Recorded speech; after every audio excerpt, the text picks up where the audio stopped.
Check this one out. Check this one out. Check one out. Ku punya teman namanya Abud. Orangnya lucu kayak badut.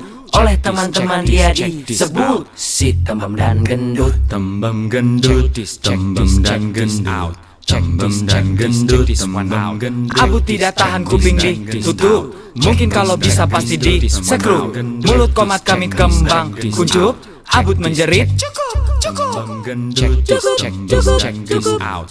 Check this one out. lama-lama kepala Abud pusing karena tidak tahan dia melengking. Abud siapkan jurus yang penting, jurus cakar-cakar kucing. Cing cing kucing, cakar-cakar kucing. Cing cakar-cakar kucing, cing cing kucing. Kamu jangan bercanda seenaknya, mencela berkata temanmu jadi sakit hatinya. Akibatnya Abud ingin berkelahi. Ini harga diri sebagai laki-laki. Jurus cakar-cakar kucing dari Cimahi sambil menyerang teriak, Kamu jangan bercanda seenaknya, mencela berkata temanmu jadi sakit hatinya. Hei, ternyata bercanda itu ada batasnya. Lucu buat kamu, tidak lucu buatnya. Pakai perasaan sebelum kirimkan. Jangan suka bully-bully teman. jangan bully teman. Jangan bully teman. Jangan Kamu jangan suka bercanda seenaknya, mencela berkata temanmu jadi sakit hatinya. Kamu bercanda seenaknya, jangan kaget kalau dia marah. Tanggung akibatnya, tanggung akibatnya, tanggung akibatnya.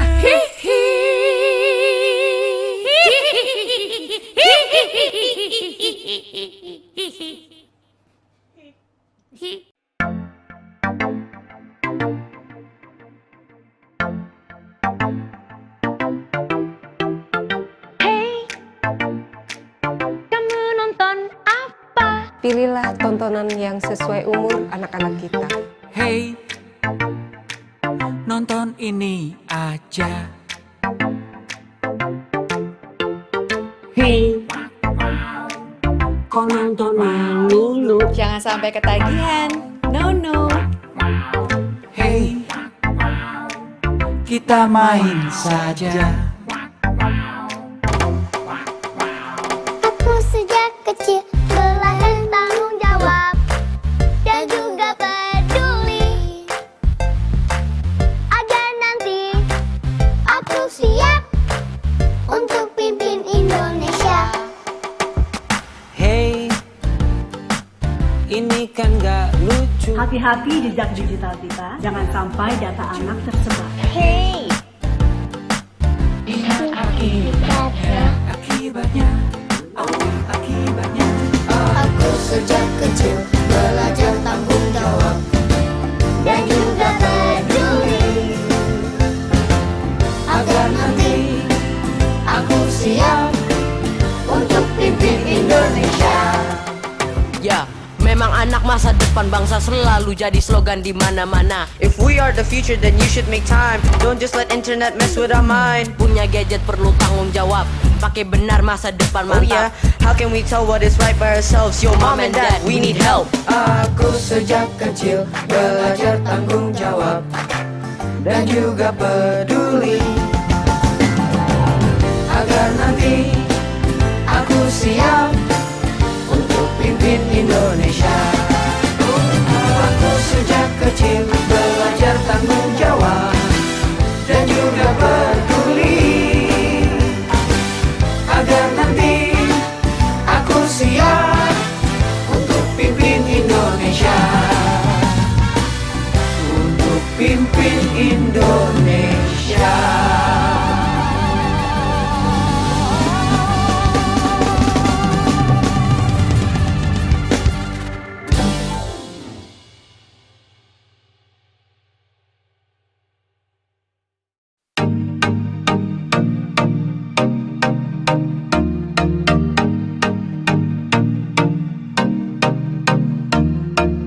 Cek dulu, cek dulu, cek dulu.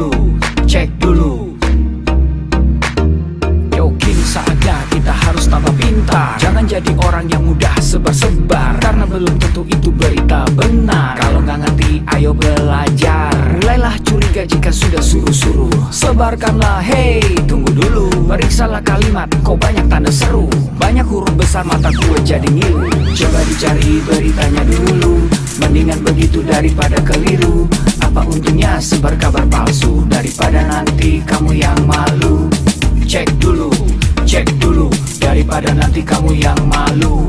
Cek dulu, siapa tahu hoax. Yup. Hello,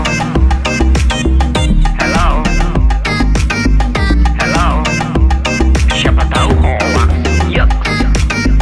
Hello,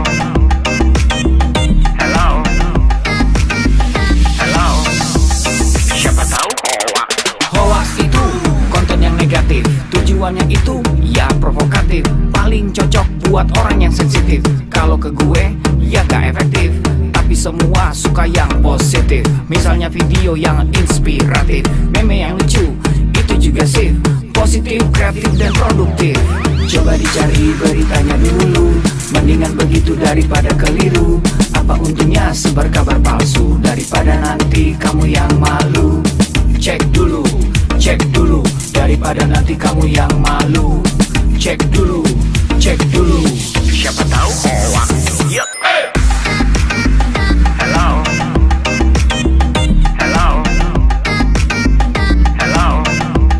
siapa tahu hoax. Yup. Hello,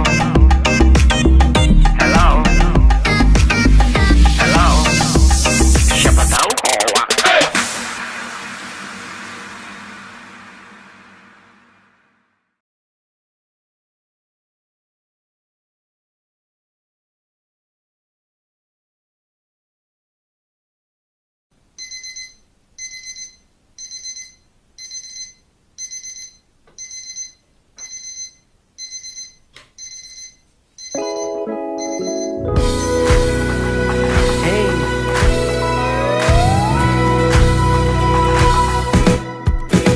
Hari ini, mulai hari ini, jangan lepas kesempatan di depan mata.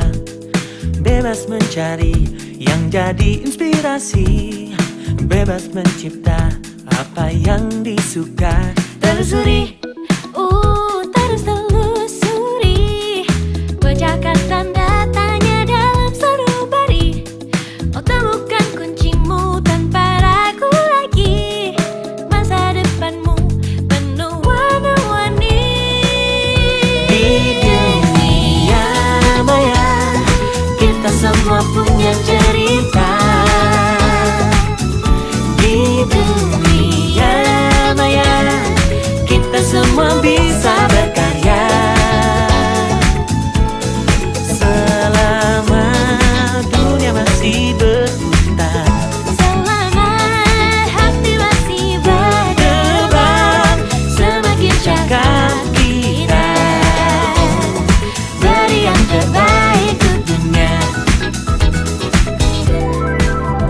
jangan lagi, oh janganlah lagi. Tampilkan yang berbeda dengan jati diri. Tiada lagi perundungan tak henti. Mari berlari bersama menggapai mimpi. Di dunia maya, kita semua punya cerita. Di dunia maya, kita semua bisa berkarya. Oh, selama dunia masih berputar, Selama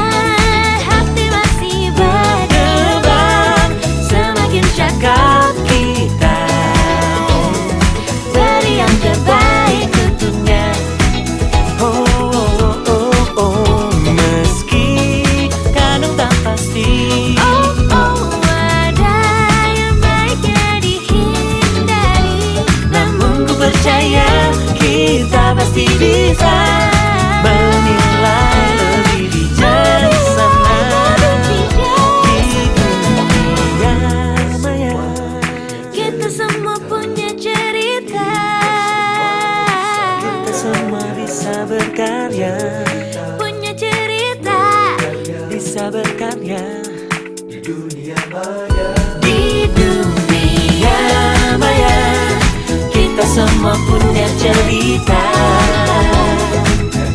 Di dunia maya kita semua bisa berkarya. Oh, selama dunia masih berputar, selama hati masih berdebar, semakin cakap kita beri yang terbaik tentunya. Kita pasti bisa beri yang terbaik ke dunia. Kita pasti bisa jadi yang terbaik untuk dunia. Kita pasti bisa makin cakap bintang kita.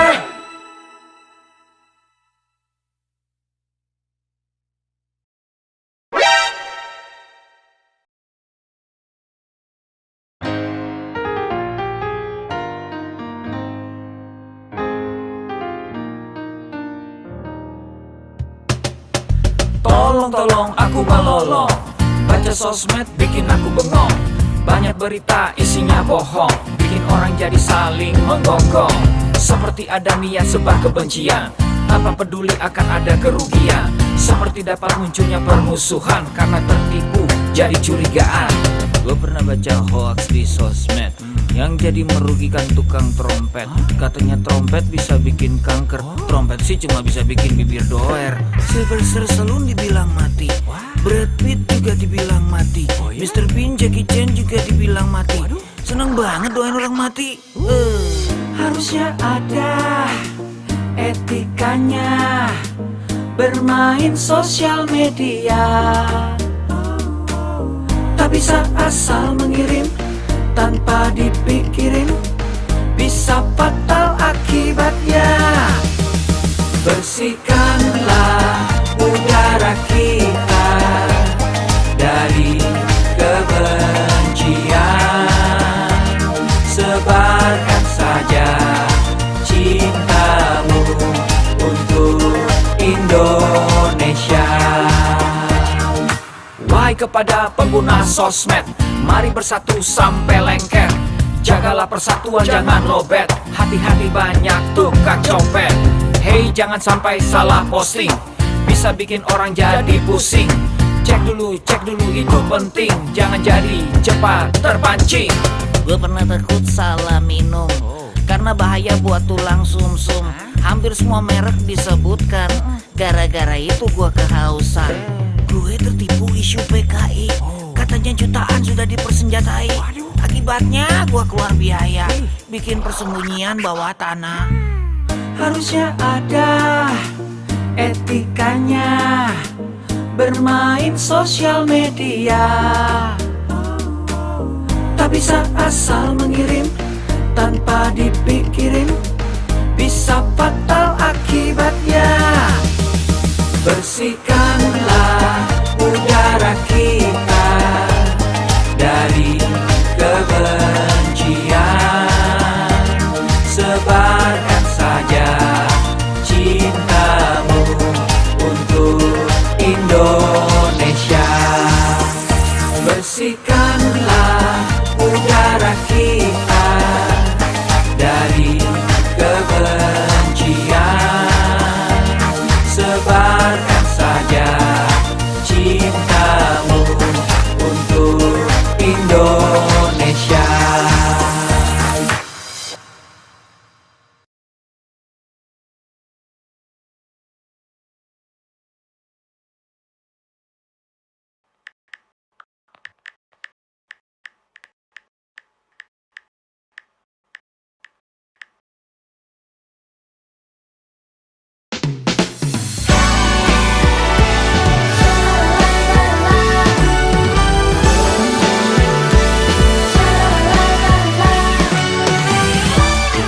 Pikirlah dulu kawan, sebelum bibir berucap, katamu terekam jejak. Jemarimu berdansa kawan, jangan kau salah berpijak. Pilihlah kata yang bijak.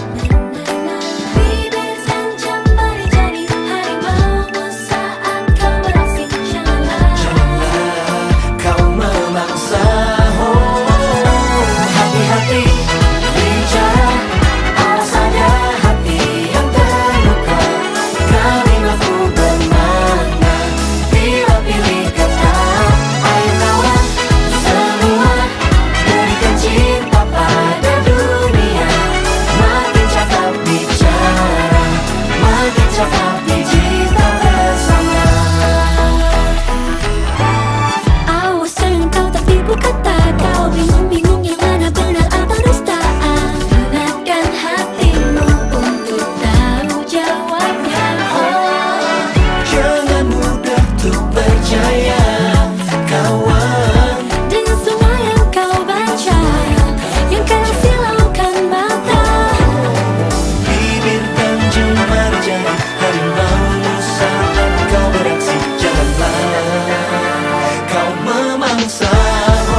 terekam jejak.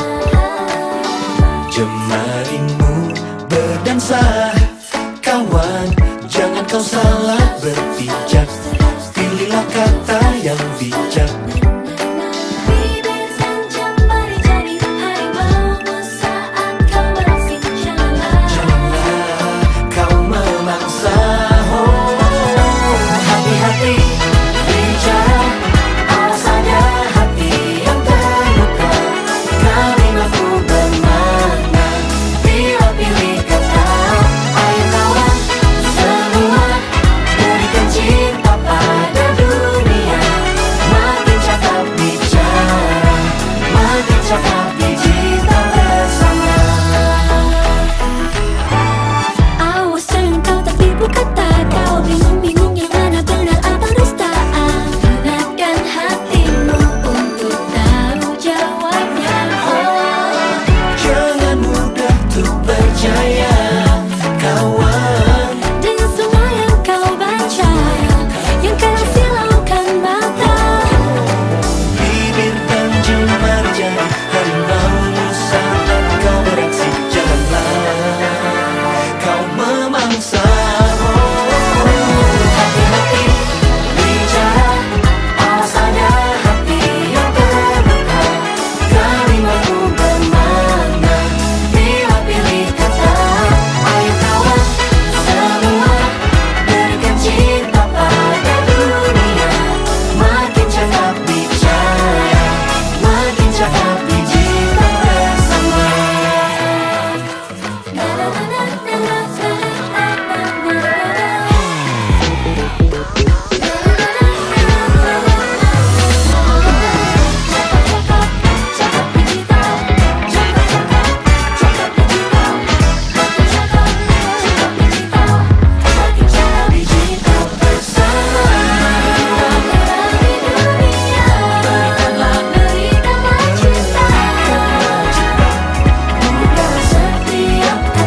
Gunakan hati, janganlah kau memangsa.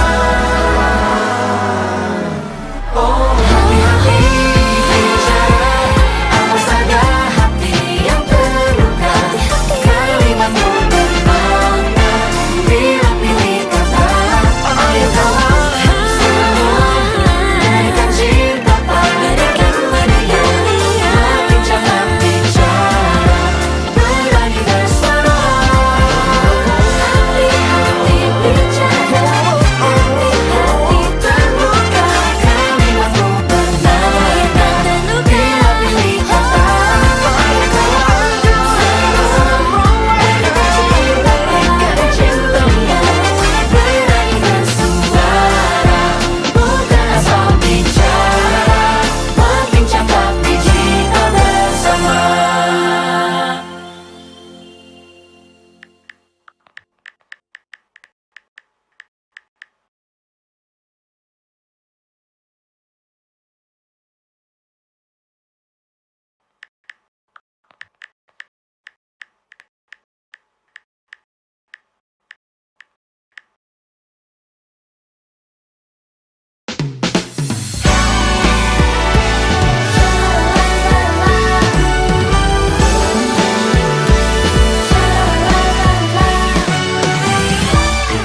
Pikirlah dulu, kawan, sebelum bibir berucap.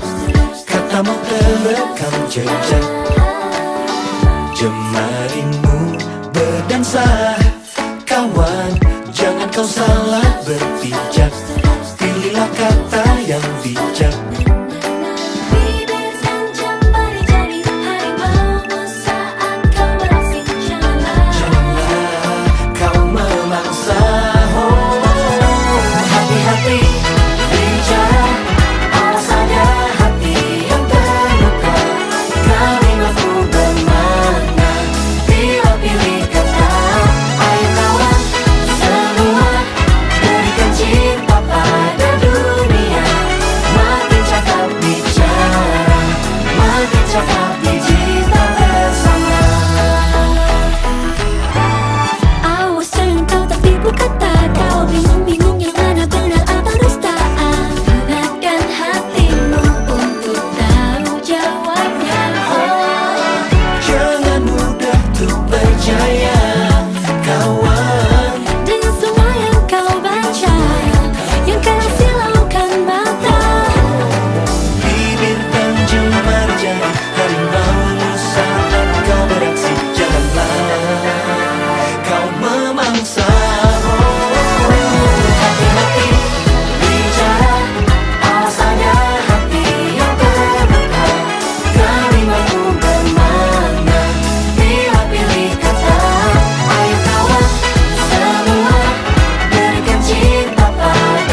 romansa. Kawan, jangan kau salah berpijak, pilihlah kata yang bijak. Bibir dan jambari jadi harimaumu saat kau beraksi. Janganlah kau memangsa. Hati-hati bicara, awas ada hati yang terluka. Kalimatku bermakna bila pilih kata. Ayo kawan semua, berikan cinta pada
Assalamualaikum warahmatullahi wabarakatuh.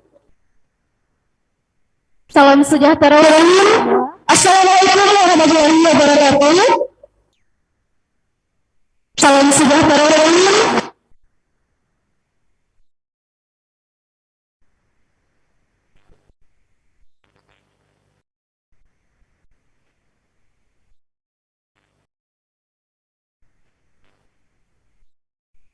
Oh baik, kita ulang. Tes, tes, tes, tes, tes, tes, tes. Bismillahirrahmanirrahim. Assalamualaikum warahmatullahi wabarakatuh. Salam sejahtera untuk kita semua. Salam Om Swastiastu, Namo Buddhaya. Salam kebajikan. Selamat sore, selamat datang teman-teman di kegiatan kita sore hari ini, yaitu Journalism Roadshow 2022 di Kota Surabaya. Boleh beri tepuk tangannya teman-teman? Terima kasih. Senang sekali ya rasanya bisa berjumpa dengan teman-teman diskusi hari ini. Tapi ada pepatah mengatakan nih, tak kenal maka tak sayang maka tak cinta. Ya, baiknya kita saling mengenal dulu nih, biar kedepannya lebih enak. Oke, perkenalkan, saya Hikmah Ramadhani sebagai moderator yang akan memandu diskusi kita sore hari ini bersama 3 narasumber keren kita. Ya, kami juga sampaikan kegiatan ini terselenggara atas kerjasama Kementerian Komunikasi dan Informatika, Media Cakap Digital Siberkreasi, Trust TV ID, dan Great Edo. Dan acara selanjutnya, mari kita bersama-sama menyanyikan lagu Indonesia Raya. Kepada seluruh hadirin dan tamu undangan, dimohon untuk berdiri. Tes.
Apika Kementerian Kominfo, Bapak Samuel Abdicadi Pangirapan DSJMM.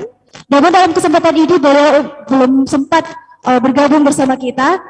Untuk itu beliau menyampaikan sambutannya melalui virtual. Untuk itu kita saksikan video satu ini.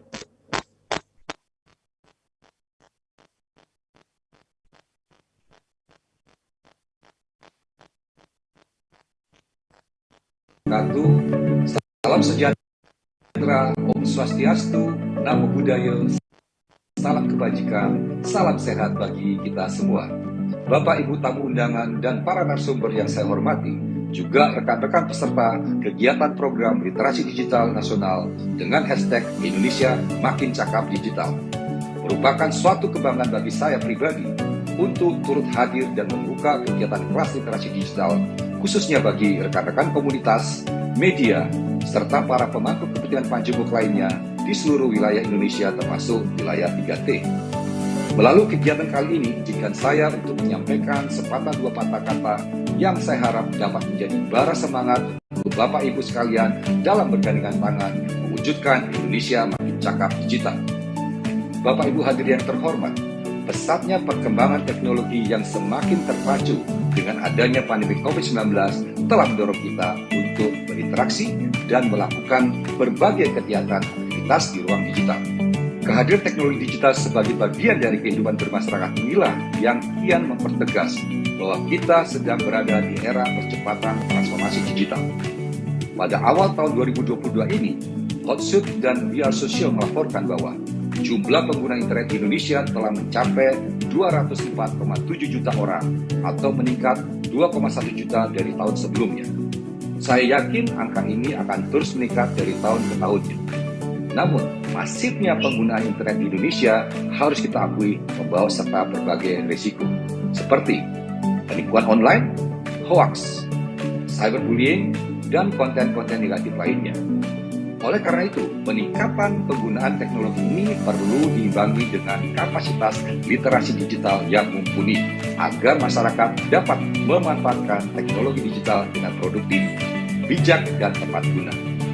Survei nasional literasi digital yang kami lakukan tahun lalu menemukan bahwa saat ini indeks literasi digital masyarakat Indonesia masih berada pada angka 3,49 dari skala 5, yang artinya masih di kategori sedang, belum mencapai kategori baik. Angka ini perlu terus kita tingkatkan dan menjadi tugas kita bersama untuk membekali masyarakat kita dengan kemampuan literasi digital agar selalu siap dalam mengawal percepatan transformasi digital nasional. Bapak Ibu yang saya hormati, Kementerian Kominfo mengembang mandat dari Presiden Joko Widodo sebagai garda terdepan dalam memimpin upaya percepatan transformasi digital bangsa Indonesia.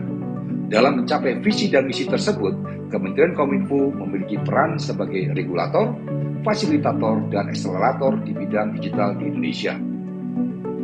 Dalam rangka menjalankan salah satu mandat tersebut terkait pengembangan SDM digital, Kementerian Kominfo bersama Gerakan Nasional Literasi Digital Sadar Kreasi serta mitra dan jejaringnya hadir untuk memberikan pelatihan literasi digital yang menjadi kemampuan digital tingkat dasar bagi seluruh lapisan masyarakat Indonesia. Berbagai pelatihan literasi digital yang kami berikan berbasis 4 pilar utama, yaitu kecakapan digital, budaya digital, etika digital, dan keamanan digital. Hingga tahun 2021 lalu, program literasi digital ini telah berhasil menjangkau lebih dari 12 juta masyarakat di 515 kabupaten kota pada 34 provinsi di seluruh Indonesia. Bapak, Ibu, dan hadirin yang saya hormati, peningkatan literasi digital masyarakat adalah pekerjaan besar. Oleh karena itu, kami tidak dapat bekerja sendiri. Diperlukan kolaborasi yang baik agar tidak ada masyarakat yang tertinggal dalam proses percepatan transformasi digital ini. Prinsipnya adalah nobody left behind. Untuk itu, apresiasi saya ucapkan kepada semua pihak yang telah bekerja sama dalam menyelenggarakan kelas literasi digital pada hari ini. Saya berharap kegiatan ini dapat mendorong terciptanya talenta-talenta digital baru di Indonesia yang lebih berkualitas dan siap dalam membantu mewujudkan Indonesia Digital Nation. Demikian sambutan yang dapat saya sampaikan. Selamat mengikuti kegiatan, tetap semangat, dan semoga Tuhan Yang Maha Esa menyertai langkah kita bersama dalam memajukan Indonesia. Indonesia terkoneksi, semakin digital, semakin maju. Salam literasi digital. Wassalamualaikum warahmatullahi wabarakatuh. Om Santi Santi Santi.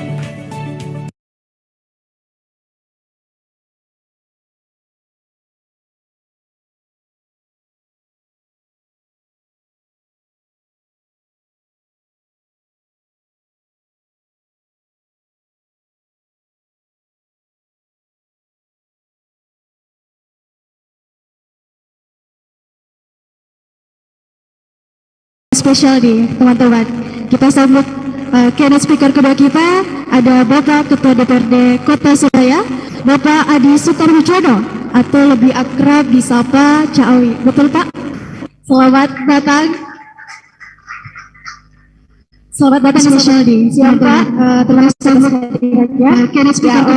Untuk itu kita akan sama-sama mendengarkan sambutan beliau sekaligus membuka kegiatan diskusi di hari ini yang bertemakan tantangan etika jurnalistik dan etika digital di tahun pemilu. Ya, selamat datang silahkan Pak. Terima kasih ya.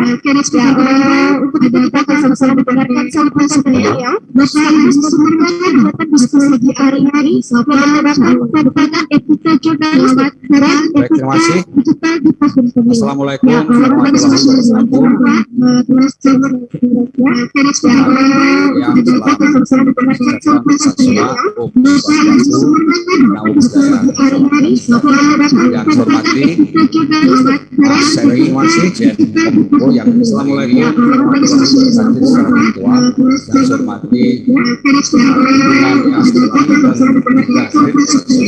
Informasi Mas cara yang lain ya Mas Arfawati yang senang saya senang dan sukses beliau.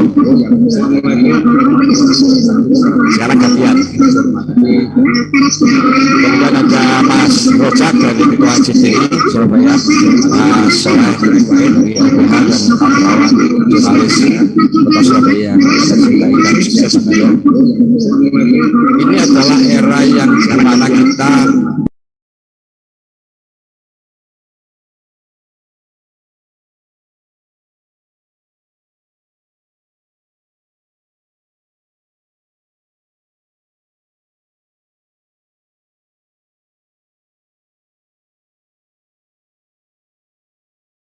dari tahun ke tahun terus bertambah.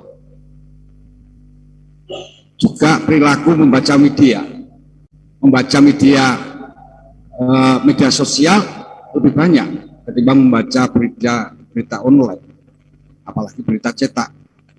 Dari tahun ke tahun saya memang di rumah masih langganan koran cetak, juga tapi banyak kemudian waktu membaca koran cetak tidak sebanyak media sosial. Lebih banyak saya mengandalkan berita percakapan di media online dan juga di media sosial, apalagi di grup WA. Saya memang di rumah masih langganan koran dengan juga banyak perkembangan yang sedemikian cepat, maka informasi di media sosial itu pun bakal lebih cepat dan lebih mendahului dari berita-berita media massa. Inilah salah satu tantangan dari media cetak dan media online yang sekarang, terutama televisi juga, adalah bagaimana di tengah membanjirnya informasi, tugas dari para jurnalis itu untuk melakukan verifikasi dan verifikasi. Tadi saya sempat ngobrol di ruang dalam, saya menyampaikan pendapat bahwa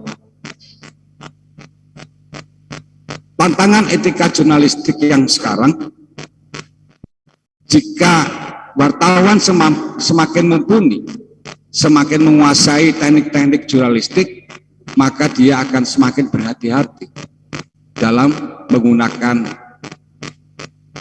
kemampuan jurnalistiknya. Semakin tidak menguasai, semakin tidak mumpuni, maka dia juga akan semakin sembrono terhadap etika jurnalistik itu sendiri. Persoalan etika jurnalistik biasanya menyangkut akurasi 5W1H. Tapi persoalan yang sekarang tidak sedemikian sederhana. Misalkan pada saat bersamaan sudah beredar berita di media sosial, kemudian kronologi ceritanya juga salah, padahal sudah terlanjur di media sosial beredar kemana-mana. Kemudian persoalan berikutnya adalah menjaga keberimbangan, karena kita semua etika jurnalistik mengajarkan media jurnalistik tidak boleh menjadi alat untuk memukul satu sama lain. Media sosial atau media cetak, media online, media massa itu berbeda karakternya. dibanding media sosial. Kemudian berikutnya lagi adalah menjaga agar jangan sampai opini penulis atau opini jurnalistik itu, opini media itu mewarnai dari karya-karya jurnalistik atau preferensi subjektif. Ini yang saya kira kawan-kawan sekalian juga harus mewaspadai soal itu. Godaan-godaan untuk memberikan preferensi subjektif itu pun juga akan sangat mengganggu dalam penegakan etika jurnalistik. Di era digital yang sekarang, menurut saya tentang tantangan jurnalistik adalah menyajikan berita dengan cepat, dengan benar, dan akurat. Karena kecepatan itu sekarang sudah menjadi satu nilai atau value dan sangat spesifik di era yang sekarang. Para jurnalis, para perusahaan media pada berlomba siapa yang paling cepat memberitakan suatu isu, suatu peristiwa atau suatu kasus. Dan siapa pula yang kemudian menjadi follower atas berita yang diceritakan itu sendiri. Sehingga kadang-kadang faktor akurasi, faktor ketepatan memotret peristiwa itu kadang-kadang menjadi nomor yang kesekian.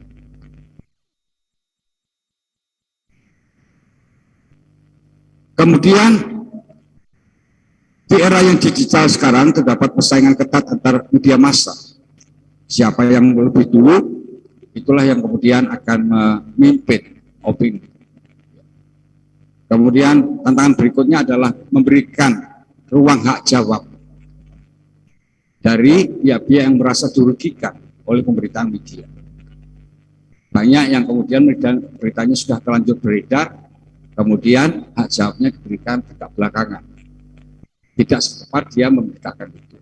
Itu pun saya kira juga menjadi satu persoalan yang harus diatasi dari era sekarang. Nah, pada saat pemilu menurut saya memang seluruh partai politik akan menampilkan seluruh caleg dan seluruh kandidat kepala pemerintahan, entah presiden, entah gubernur, entah bupati, wali kota, berusaha menampilkan bahwa dirinya yang paling cantik, paling layak untuk dipilih. Jika dibangun dengan sepositif mungkin, maka memperebutkan ruang di media massa itu adalah suatu keniscayaan. Pasti yang namanya media massa itu akan ditarik-tarik untuk terlibat, untuk memberikan endorsing, untuk memberikan penguatan atas citra yang positif yang berusaha dibangun. Nah, inilah yang kemudian salah satu pangkal persoalan ketika kemudian banyak fakta di balik itu yang tidak bisa disajikan dengan apa adanya.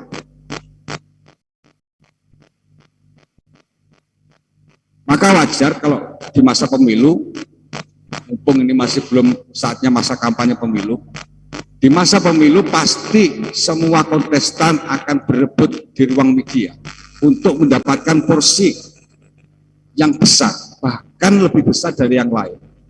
Itu wajar. Tapi media menurut saya harus mempunyai semacam filter di dirinya sendiri untuk menangkal mana yang proporsional, diberikan ruang yang sama, kemudian disajikan dengan dengan karakter pemberitaan yang sama juga. Jangan sampai misalkan satu partai A diberikan citra pemberitaan yang positif, tapi di berita B dimuat, tapi beritanya kecil, jelek lagi. Nah, semacam ini kan akan sangat mengganggu independensi dari pers itu sendiri.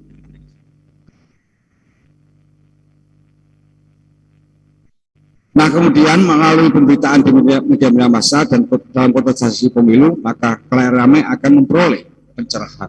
Kita berharap dari banyaknya pemberitaan media massa di masa pemilu, tahun pemilu, maka rakyat atau masyarakat atau khalayak pembaca atau khalayak pemirsa itu mendapatkan pencerahan siapa calon-calon yang paling layak untuk dipilih.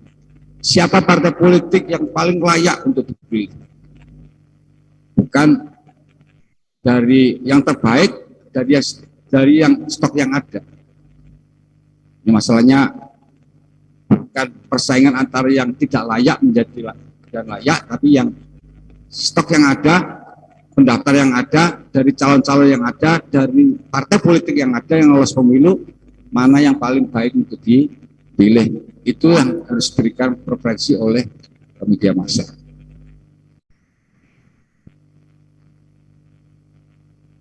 Penting juga untuk dilakukan, memberikan wawasan. Menurut saya, karena ini masa tahun pemilu, karena kompetensi itu sangat berpengaruh penting untuk memberikan pengetahuan tentang kepemiluan kepada seluruh jurnalis yang sedang meliput. Jangan sampai kemudian tidak mempunyai pengetahuan tentang kepemiluan, kemudian meliput soal pemilu. Ini yang saya kira nanti akan banyak mengganggu tugas-tugas kawan-kawan sekalian yang di lapangan. Juga kemudian harus penting juga ditegaskan bahwa dalam kompetisi pemilu dijaga agar berita-berita atau karya-karya jurnalistik itu tidak berasosiasi dengan sentimen negatif, sara, pertentangan kesukuan, ras, agama, dan sebagainya. Dan kemudian yang membawa pada konflik horizontal di masyarakat. Serta menjaga integritas media massa untuk tidak menjadi alat menjatuhkan kontestan lain. Jadi ini juga harus diwaspadai supaya kawan-kawan media punya kepekaan untuk menjaga betul agar karya jurnalistiknya tidak menjadi alat pemukul untuk menjatuhkan pihak yang lain. Saya kira komitmen kita sama, kita menjaga betul agar pemilu tahun 2024 itu berlangsung luber dan jurdil, supaya lahir dari proses yang demokratis itu, lahir pemimpin yang cakap, yang mumpuni, yang punya jiwa kerakyatan, dan juga bisa memajukan sekaligus menyejahterakan masyarakat Indonesia. Dan kita jaga betul agar kebebasan pers yang luar biasa di Indonesia ini dapat berlangsung dengan baik. Poin saya bahwa dengan peningkatan kemampuan para jurnalis, para wartawan, itu akan juga semakin menjaga ketaatan, kepatuhan pada etika jurnalistik. Saya kira itu, Bapak Ibu sekalian, serta kawan para jurnalis di Surabaya dan para pemirsa sekalian, supaya atensi terhadap peningkatan kualitas kemampuan jurnalistik ini menjadi prioritas bagi wartawan di lapangan. Saya kira itu, kurang dan lebihnya mohon maaf. Assalamualaikum warahmatullahi wabarakatuh. Tes. Ya, itulah tadi sedikit pandangan ya dari Bapak Ketua DPRD Kota Surabaya. Ya, betul sekali, ini jadi warning ya buat teman-teman khususnya yang ada di sini, para jurnalis dan regenerasi calon jurnalis, pers mahasiswa, bagaimana esensi jurnalis itu mereka bisa disiplin verifikasi, dan bagaimana mereka menguasai konsep jurnalistik, maka etika jurnalis itu bisa berjalan dengan baik dan mengedepankan independensi jurnalis maupun media dalam mengabarkan informasi yang akurat, cepat, dan dipastikan berimbang. Ya, jadi teman-teman, selain kegiatan ini terselenggara secara offline, teman-teman juga bisa saksikan melalui virtual, bisa melalui YouTube channel Trust TV ID dan Great Edo. Nah, part yang ditunggu-tunggu nih, sepertinya juga peserta diskusi tidak sabar ya. Oh ya, makasih Pak.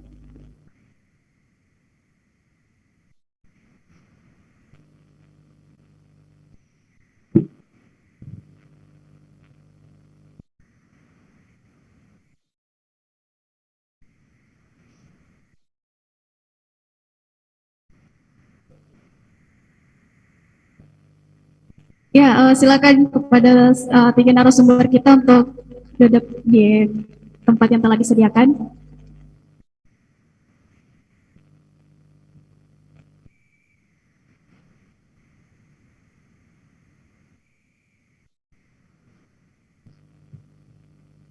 Terus, nah, part yang ditunggu-tunggu nih. Sepertinya juga peserta diskusi tidak sabar ya mendengar materi dari narasumber-narasumber keren kita hari ini. Nah, sebelum itu kami sampaikan, penyelenggara kali ini menyediakan 10 door prize, voucher, serta sertifikat kepada 10 penanya nantinya. Ya, baik, kita sapa pemateri pertama kita dulu, Kak Muhammad Soleh. Selamat siang, Kak.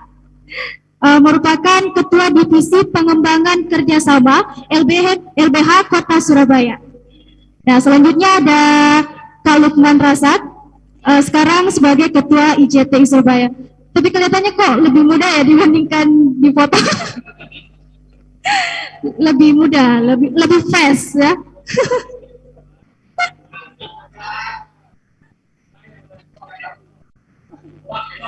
Dan yang terakhir ada Kak Arif Afandi, CEO Ngopi Bareng ID. Teman-teman di Surabaya pasti nggak asing nih sama Ngopi Bareng ID ya. Salah satu platform yang bergerak di media sosial Instagram.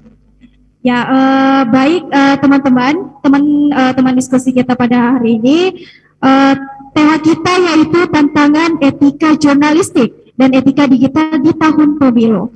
Ya, berbicara tentang tahun pemilu menjadi ajang ya atau momen yang sangat dinantikan khususnya kepada masyarakat yang mendapatkan kesempatan untuk memilih nantinya. Namun yang menjadi titik permasalahan di sini kita ketahui seperti apa tantangan yang dihadapi para jurnalis dan media pada saat proses peliputan isu-isu utamanya isu pemilu. Nah, itu pastinya berkaitan dengan pertahanan atau independensi jurnalis dan media dalam menyuguhkan berita yang dipastikan sifatnya informatif dan tentunya dapat menjadi jembatan masyarakat mendapatkan sebuah kebenaran. Ya, saya tes dulu ya, seraya teman-teman diskusi, masih semangat? Ya,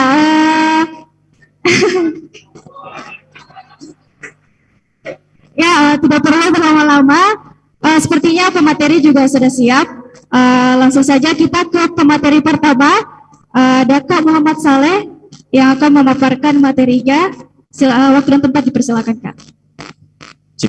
Baik. Assalamualaikum warahmatullahi wabarakatuh. Selamat siang, salam sejahtera buat kita semua.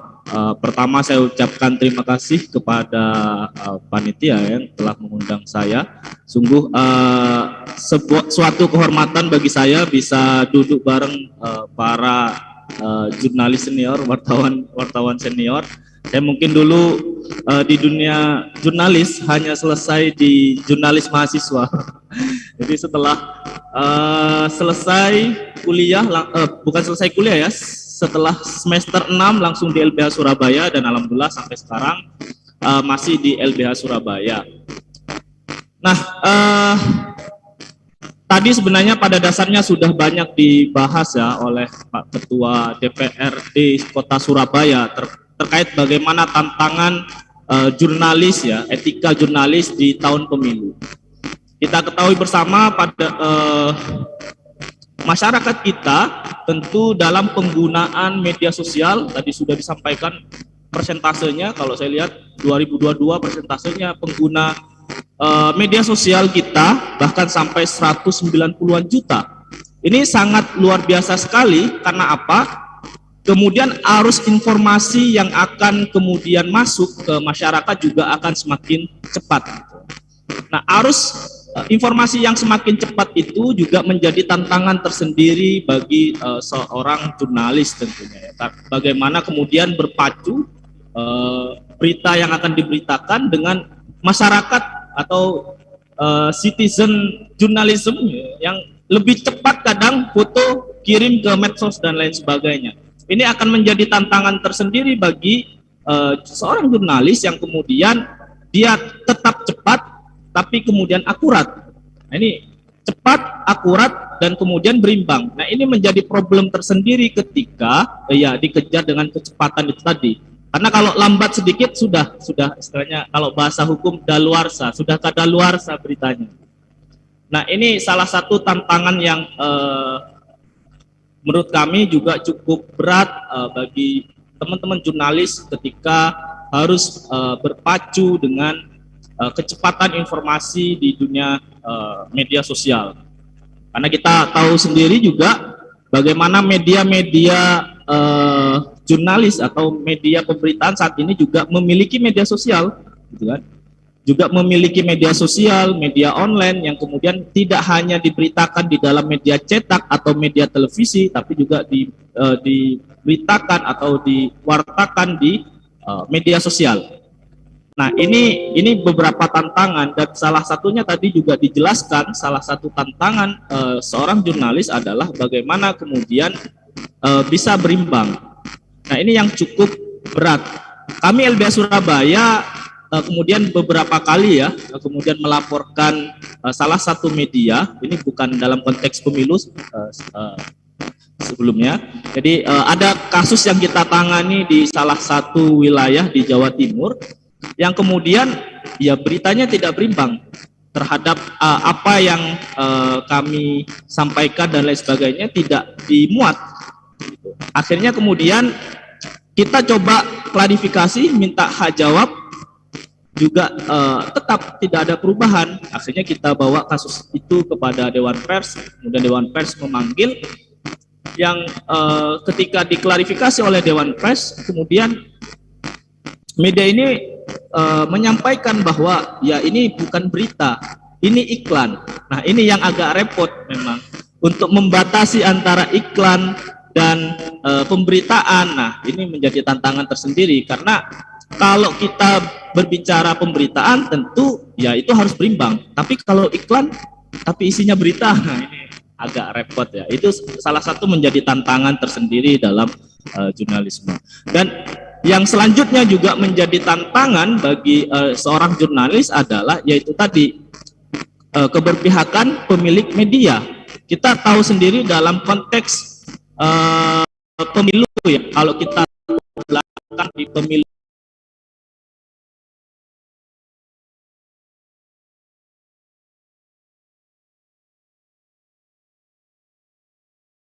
milik media-media besar ya berpolarisasi di situ. Yang satu condong ke calon A, yang satu condong ke calon B, yang kemudian ya keberimbangan pemberitaan itu akan menjadi hal yang sangat dipertontonkan sebenarnya ketidakberimbangannya. Nah, itu apa ya, tantangan kemudian di selama masa pemilu. Catatan yang coba saya cari ya di media juga, bahwa di tahun 2019 ternyata juga ada beberapa pelanggaran ya jurnalistik. Di 2019 setidaknya ada 16 kasus yang masuk di Dewan Pers, dan kasus-kasus yang cukup menarik dan unik. Ada beberapa kasus, ini mungkin saya akan bacakan. Pertama, tabloid merapinews.com itu juga membahas beberapa isu yang kemudian dianggap tidak berimbang dan bahkan dianggap memberitakan berita bohong. Nah, ini kan agak repot kemudian ya. Kemudian wartawan tidak seorang jurnalis kemudian pemberitaannya tidak akurat gitu. Nah, yang kedua ada kasus Indopost, ada kasus Metro TV juga dilaporkan oleh salah satu pasangan calon karena dianggap tidak berimbang gitu ya. Ada kasus Tirto juga terkait uploadan di media sosial yang kemudian itu juga menjadi problem di tahun 2019. Dan ya itu beberapa kasus yang cukup menjadi perhatian publik. Bahkan di 2014 ya kita tahu ada media cetak yang menyudutkan salah satu calon tertentu. Nah, ini menjadi problem di dunia. Tapi menurut saya, selain kemudian kita membahas masalah etika jurnalistik, yang paling penting juga bagaimana perlindungan jurnalistik itu tersendiri. Nah, ini yang kemudian menurut kami masih kurang. Tantangan seorang jurnalistik di tahun politik tentu akan semakin besar. Potensi serangan, potensi kemudian ya karena kemudian pemberitaannya tidak dianggap menyudutkan calon tertentu, ini kan berpotensi kemudian mereka mendapatkan serangan dan lain sebagainya. Ataupun justru juga berpotensi untuk dikriminalisasi. Ada beberapa kasus yang kemudian wartawan ya, seorang jurnalis kemudian mendapatkan intimidasi, mendapatkan kekerasan, bahkan kriminalisasi, yang tentunya itu butuh perlindungan yang cukup ekstra ya, khususnya dari Dewan Pers, dan juga tentu dari kita teman-teman sesama jurnalis yang kemudian juga bahu membahu untuk saling melindungi satu sama lain, karena kalau sudah tadi intimidasi, kekerasan dari bawah dulu dah. Ya kalau bukan sama wartawan yang kemudian terus menyuarakan, gitu kan, terus siapa lagi? Nah, ya bisa saja kasus tersebut hilang begitu saja. Kita tahu kasus seperti kasus Sambo sebenarnya. Kalau tidak diberitakan dengan terus menerus dan akurat oleh jurnalis gitu, oleh teman-teman wartawan, saya rasa kasus itu juga mungkin sesuai dengan apa yang direncanakan oleh Sambo. Itu salah satu kasus yang kemudian bisa kita lihat bagaimana salah satu peran dari jurnalis dan juga beberapa ancaman dari jurnalis. Mungkin sementara untuk pematik diskusi itu dulu yang bisa saya sampaikan, nanti bisa dilanjutkan ke diskusi. Terima kasih. Satu kelas lagi. Ya, teman-teman, itu tadi sedikit dari banyaknya penyampaian dari Kak Soleh terkait bagaimana sih tantangan etika jurnalistik. Nah, tadi sedikit menyampaikan bahwa tema kali ini bukan hanya mengasosiasikan bagaimana tantangan jurnalistik itu, namun dapat merefresh kembali para jurnalis yang hadir di sini, bagaimana memulihkan produk-produk jurnalis yang tadi disebutkan oleh Kak Soleh. Ada beberapa pelanggaran serta kasus bahwa seorang jurnalis menuliskan sebuah berita yang kurang berimbang. Ini kembali mengingatkan, khususnya juga jurnalis bisa menjadi pengetahuan baru dari apa yang disampaikan. Nah, selanjutnya kita beralih ke pemateri kedua, Lukman Rozak. Yang tiga Lukman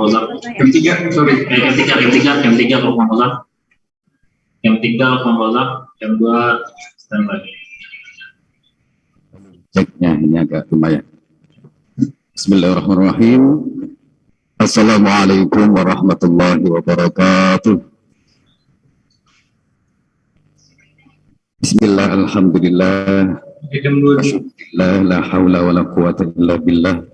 Allahumma salli ala sayyidina Muhammadin ibn Abdillah. Amma ba'du. Rekan-rekan sekalian yang saya hormati, wabil khusus dumateng guru kita, guru jurnalistik kita, Bapak Arif Afandi. Beliau mantan bos saya. Saya dulu di JTV Pak tahun 2006-2007, tapi akhirnya hijrah ke Trans 7 dan sekarang di CNN Indonesia. Terima kasih sudah memberikan saya ilmu yang sangat luar biasa tentang jurnalistik. Kemudian ada Bapak Pak Ari Sutarwiono, Pak Awi. Beliau adalah Ketua DPC PDIP bagi Sugeng Rawuh Pak. Jadi ini adalah kegiatan teman-teman Kredit Edu, teman-teman Trans TV dan teman-teman media semua juga terlibat di acara ini. Acara yang terselenggara semata-mata kami ingin mengupgrade diri, kami ingin memperbaiki diri agar jurnalis yang ada di Surabaya ini, wabil khusus di Kota Surabaya di Indonesia itu lebih pintar, lebih cerdas, lebih melek digital dan lebih tahu tentang etika jurnalistik, lebih-lebih nanti saat tahun politik. Jadi kebetulan kemarin diupik Mas Agam untuk membuat menjadi narasumber, dan alhamdulillah hari ini saya akan menyampaikan tentang etika, tetap etik di tahun politik. Kenapa ini kita angkat? Karena kita ketahui bersama bahwa beberapa tahun terakhir, khususnya tahun-tahun menjelang pemilu, itu banyak beredar media-media yang kurang jelas, terus kemudian berita-berita hoax, terus kemudian fake dan sebagainya. Jadi kalau kita ingat 20 tahun yang lalu, saya bisa naik ke depan Pak ya, biar bisa lihat slideshow-nya.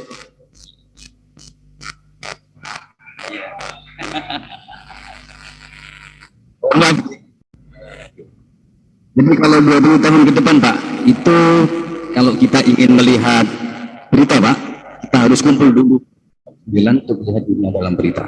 TVRI, di TV Kawa ini Pak, TV Lawas ini. Satu berita ada di TVRI, di swasta belum ada. Tetapi setelah sekian tahun berkembang, tahun-tahun berlalu, perkembangan teknologi sangat luar biasa Pak. Dulu kita melihat televisi tabu, tapi saat ini kita bisa melihat informasi yang saat ini terjadi di belahan dunia yang lain. Detik ini juga kita bisa lihat dengan segenggam smartphone teknologi. Nah, kemudian di era Gus Dur, di era Habibie, itu ada reformasi. Demokrasi dibuka selebar-lebarnya. Sekarang demokrasi dibuka. Kemudian menjamurlah media-media itu. Entah itu media abal-abal, entah itu media jelas, media mistis. Tapi yang jelas sejak keran demokrasi dibuka, media sangat luar biasa masif.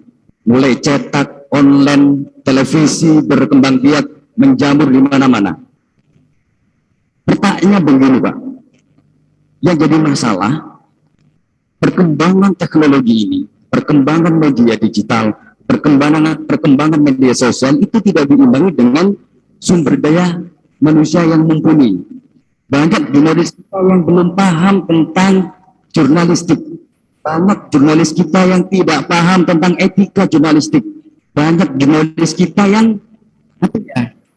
sekedar nulis gitu aja. Ini yang perlu kita perbaiki saat ini. Jadi kenapa ini penting? Karena apa? Karena kalau kita ingin media kita atau informasi kita baik atau produk jurnalistik kita baik, maka yang perlu diperbaiki adalah insan medianya dulu, jurnalisnya dulu diperbaiki. Otaknya diisi ilmu, harus cerdas, harus pinter, lebih-lebih tentang ilmu jurnalistik. Kenapa harus seperti itu? Karena kalau jurnalisnya bagus, maka informasi yang dihasilkan insya Allah bagus Pak. Tapi kalau jurnalisnya tidak bagus, ngetik saja tidak bisa, maka produk jurnalistik yang dihasilkan juga nggak bagus. Dikonsumsi masyarakat juga nggak bagus, malah akan membutuhkan masyarakat. Ini pentingnya ilmu jurnalistik bagi kaum jurnalis. Jadi seperti itu Pak. Apalagi jelang-jelang tahun politik Pak. Jangan sampai jurnalis salah atau dimanfaatkan oleh oknum-oknum yang tidak bertanggung jawab. Oke, itu sebagai pengantar. Baik teman-teman, lanjut. Nah, di tahun politik Pak, ini hanya muncul di tahun politik Pak ya. Biasanya akan muncul fenomena baru. Salah satunya yang sudah saya catat di sini adalah fenomena post-truth. Post-truth itu adalah fenomena atau zaman di mana kebenaran itu tidak terlalu penting. Yang penting itu keyakinan ide. Yang penting aku menurutku ini benar, ya benar meskipun tidak benar. Itu post-truth. Kebenaran berdasarkan keyakinan dan emosinya dia. Di Madura itu Pak, warna hijau itu dianggap warna biru karena mereka berkeyakinan itu adalah warna biru. Nah, jangan sampai jurnalis yang ada di sini, nah itu biru laut kayaknya ya hijau itu dianggap warna ini itu dianggap warna biru di Madura karena mereka berkeyakinan bahwa ini adalah biru seperti itu. Nah, post-truth ini bahaya ya, sangat bahaya. Kenapa? Karena post-truth ini adalah zaman di mana kebohongan itu menjadi doa, menjadi Tuhan. Kebohongan dan kejahatan atau disinformasi atau misinformasi yang terus-menerus digaungkan, diinformasikan kepada halayak publik, itu akan menjadi sebuah kebenaran. Ini bahayanya post-truth. Dan ini pasti akan muncul di tahun politik, di setiap tahun politik atau menjelang pemilu. Itu yang akan dibangun oleh pihak-pihak tertentu atau oknum tertentu untuk melancarkan kepentingannya. Ya, ini yang harus diwaspadai oleh teman-teman jurnalis. Itu ya, post-truth. Jadi post-truth itu adalah kebohongan atau kejahatan atau informasi yang tidak jelas dari mana asalnya, tapi terus-menerus digaungkan, itu akan menjadi sebuah kebenaran. Itu post-truth. Kemudian ada fenomena di mana di tahun politik itu pasti akan terjadi fanatisme berlebihan. Dalam politik memang boleh untuk fanatisme berlebihan, tetapi kalau apa namanya terlalu berlebihan juga nggak bagus. Artinya begini, fanatisme berlebihan itu baik buruk itu tetap dianggap benar, salah benar itu tetap dianggap benar dan tetap didukung. Yang ada adalah apa namanya mendukung secara ambisius. Dia tidak memakai akal pikiran untuk memilah dan memfilter mana baik dan mana yang buruk. Itu fenomena tahun politik.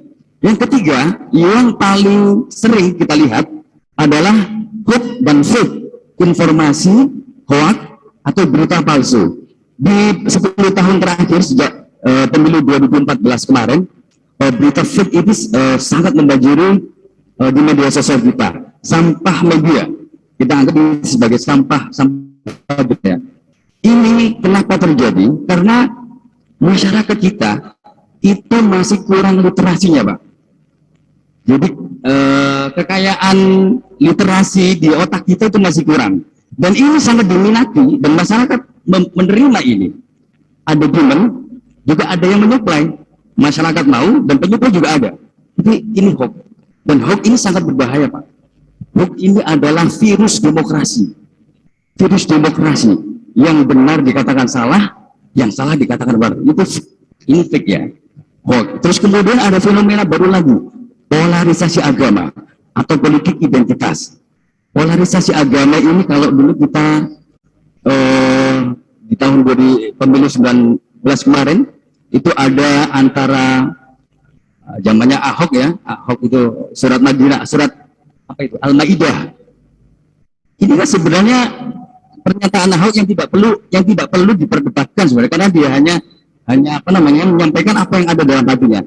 Tetapi oleh pihak-pihak tertentu yang tidak suka dan benci terhadap Ahok, ini dimanfaatkan untuk menyerang Ahok dan akhirnya terjadi polarisasi agama antara Islam dan non-Muslim.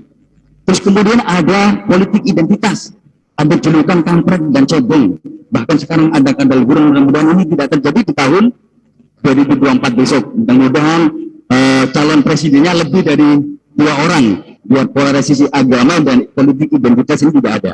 Saya berharap seperti itu. Ini sangat berbahaya kalau tetap dipelihara. Terus kemudian ada buzzer, ada influencer. Ini fenomena baru yang sangat meresahkan bagi kita. Saya menganggap buzzer itu tidak lebih dari seorang apa namanya yang hanya bisa berkoar-koar di media sosial untuk meresahkan masyarakat. Buzzer ini sengaja diciptakan untuk memproduksi hoax, mengaduk-aduk perasaan pembaca atau warga atau masyarakat, mengaburkan fakta, menyebarkan hate speech atau kebencian, ujaran kebencian, kemudian menebar fitnah dan adu domba, provokatif dan membuat gaduh di masyarakat. Terakhir kemarin ada, maaf Pak, tadi ya, yang menyebut bahwa apa namanya itu tidak lebih dari selangkangan itu kan. Ini mudah-mudahan ini hanya guyonan. Jadi saya berharap ini hanya guyonan dan tidak ada maksud serius untuk melecehkan agama. Pun demikian di tahun-tahun ada di politik, buzzer ini juga akan bergentayangan karena mereka ada yang ingin, ada yang membutuhkan mereka, jasa mereka untuk mengupgrade atau untuk menggaungkan kepentingan-kepentingan tertentu. Ini buzzer. Kemudian yang pasti tidak ketinggalan fenomena di tahun politik itu pasti akan ada money politik, politik transaksional, dagang sapi, kampanye hutan dan serangan fajar, ini pasti ada. Terus kemudian quick count, survei bayaran, pesanan, konglomerasi media dan media ownership. Nah ini yang apa namanya yang kita bingung. Karena apa Pak? Karena banyak owner kita, salah satu contohnya di media TV biru dan TV merah mungkin, atau TV birunya Mas Ilyas ini, ownernya semuanya berpolitik, semuanya ketuanya partai politik. Yang mau tidak mau, karyawannya atau bawahannya, mau tidak mau ya harus memberitakan kegiatan partai politiknya si owner ini. Jadi saya berharap teman-teman yang bertugas ini tetap bersikap independen dan kalaupun nanti harus memihak, ya memihaknya tidak terlalu berlebihan seperti itu. Tipis-tipis ya. Seperti itu, Pak. Nah, ini yang saya tadi sebut sebagai apa namanya, post-truth ya, era post-truth, fenomena post-truth. Di gambar ini saya ingin tanya ke teman-teman. Di gambar ini yang pertama, yang ini, kalau menurut teman-teman apa yang ada di benak bukan? Ditodok kan? Kalau yang di seberang dikasih minum. Di tengah ini adalah gambar seutuhnya. Jadi saya ingin mengingatkan ke teman-teman, ketika melihat suatu peristiwa itu jangan setengah-tengah, jangan setengah-setengah. Harus kita harus melihat satu bagian gambar seperti ini. Yang terjadi adalah ini seolah-olah tentara ini ditodong senjata dalam ancaman intimidasi. Padahal sebenarnya dia itu sedang ditodong temannya untuk dikasih minum. Ini gambar seutuhnya. Ada teman yang bersenjata untuk bersiap-siap ketika ada serangan, sementara yang satu lagi memberikan minuman agar si tentara ini selamat dari nyawa, untuk menyelamatkan nyawa si tentara ini. Jadi 10 fenomena tadi itu, saya ingin teman-teman yang ada di sini itu mencermati 10 fenomena itu. Jangan karena teman-teman kemudian menjadi berprofesi sebagai seorang jurnalis atau media semuanya dilahap. Jadi harus pintar memilah dan memilih berita mana yang pas untuk ditayangkan di televisi atau ditayangkan di media, mana yang tidak perlu ditayangkan di media. Ini fenomena post-truth ya. Jadi, ketika melihat itu harus secara menyeluruh, tidak boleh setengah-setengah. Nah ini menyangkut sudut pandang teman-teman televisi. Saya jurnalis televisi Pak, jadi saya harus menyampaikan ke teman-teman, ketika Anda meliput sesuatu atau meliput peristiwa, Anda boleh memainkan angle, tetapi Anda tidak boleh memelintir angle itu. Contoh kayak gini, ini angle kan ketika aslinya kan seperti ini, ada tentara terus kemudian ada demo yang melawan, terus kemudian sama teman-teman TV angle-nya berubah, tentaranya di bawah, pendemonya di atas. Jadi seolah-olah yang demo ini menyerang polisi, padahal sebenarnya tidak. Ini sama-sama demo, sama-sama mempertahankan diri, sama-sama membela diri. Tidak ada yang tutup di sini. Nah, artinya saya ingin memberikan gambar ini adalah teman-teman harus cermat memakai angle yang pas. Tentunya angle yang dalam tanda kutip ya, harus berpihak kepada kepentingan masyarakat, berpihak kepada kebenaran, berpihak kepada publik, seperti itu. Jadi ini terkait angle. Lanjut. Nah, yang tadi yang soal hoax itu ada misinformasi dan ada disinformasi. Kalau misinformasi itu orang yang menginformasikan atau menyebarkan informasi namun tidak menyadari bahwa informasi itu adalah palsu. Ini namanya misinformasi. Tetapi kalau disinformasi, orang itu menyebarkan informasi tapi dia tahu bahwa itu informasi palsu atau berita hoax atau berita yang tidak bisa dipertanggungjawab tapi tetap didistribusikan. Ini perbedaan antara misinformasi dan disinformasi. Lanjut, karena waktunya mepet, saya singkat-singkat saja. Oke, nah kita lanjut ke etika pemilu ya. Jadi sebenarnya etika pemilu itu sama dengan etika saat kita meliput di reguler atau berita-berita harian. Kenapa etika ini penting? Karena etika ini akan menjaga kredibilitas kita, menjaga bahwa kita jaga marwah kita sebagai seorang jurnalis. Rasulullah Shallallahu Alaihi Wasallam pernah bersabda, Pak, kebebasan jurnalis, kebebasan berpendapat itu tidak mutlak sebenarnya. Kebebasan itu ada batasannya. Nabi bersabda dalam hadisnya itu isma syi'ta, hiduplah sesukamu, tetapi ingat kamu akan menjadi mayat. Isma syi'ta fa innaka mayyitun, hiduplah sesukamu, tapi ingat kamu suatu saat akan menjadi mayat. Ini artinya apa? kon oleh sakarepmu, tapi ingat ono aturan, ada regulasi, ada kode-kode etik yang mengatur kamu agar kamu tidak bisa bebasnya, tidak bisa karena memberitakan seenak sakarepmu. Itu regulasi ya, etika. Ismasyikta fa'in maka mayyitun wa'mal masyikta, dan berbuatlah sesukamu, tetapi suatu saat kamu akan mendapat hisab dari apa yang kamu perbuat. Ini artinya apa? Artinya kita tidak boleh seenaknya bebasnya memberitakan tentang sesuatu tanpa mengindahkan kode etik jurnalistik. Jadi regulasi kode etik jurnalistik itu menjadi kewajiban yang harus selalu kita pegang saat kita melakukan tugas jurnalistik di lapangan. Nah, agar kita ini profesional dalam menjalankan tugas, yang pertama yang harus kita lakukan adalah menunjukkan identitas diri kepada narasumber, kemudian menghormati hak privasi, tidak mau menyuap dan disuap, menghasilkan berita yang faktual dan jelas sumbernya, tidak melakukan plagiat atau copy paste. Ini yang wajib kita lakukan atau jurnalis lakukan saat meliput di lapangan. Lanjut Pak, lanjut.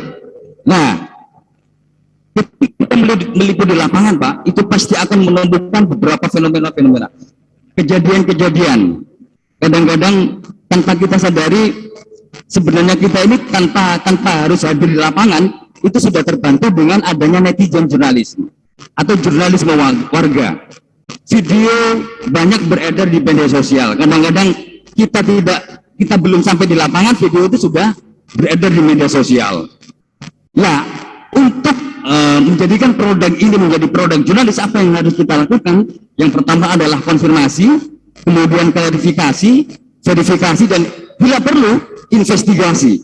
Kita harus menginvestigasi. Kita tidak boleh hanya dengan melihat video viral di medsos kemudian kita angkat menjadi berita. Kita harus memverifikasinya dulu. Ini benar video kayak ini kejadiannya kapan? Kemudian pelakunya siapa? Korbannya siapa? Saksi yang melihat siapa? Dulu ada letusan gunung Merapi Pak, Gunung Semeru itu viral di media sosial, Semeru meledos gitu kan. Tetapi setelah dicek fakta, video itu bukan di Semeru, itu Fujiyama ternyata. Dan itu media yang saya sayangkan, media mainstream memberitakan soal itu.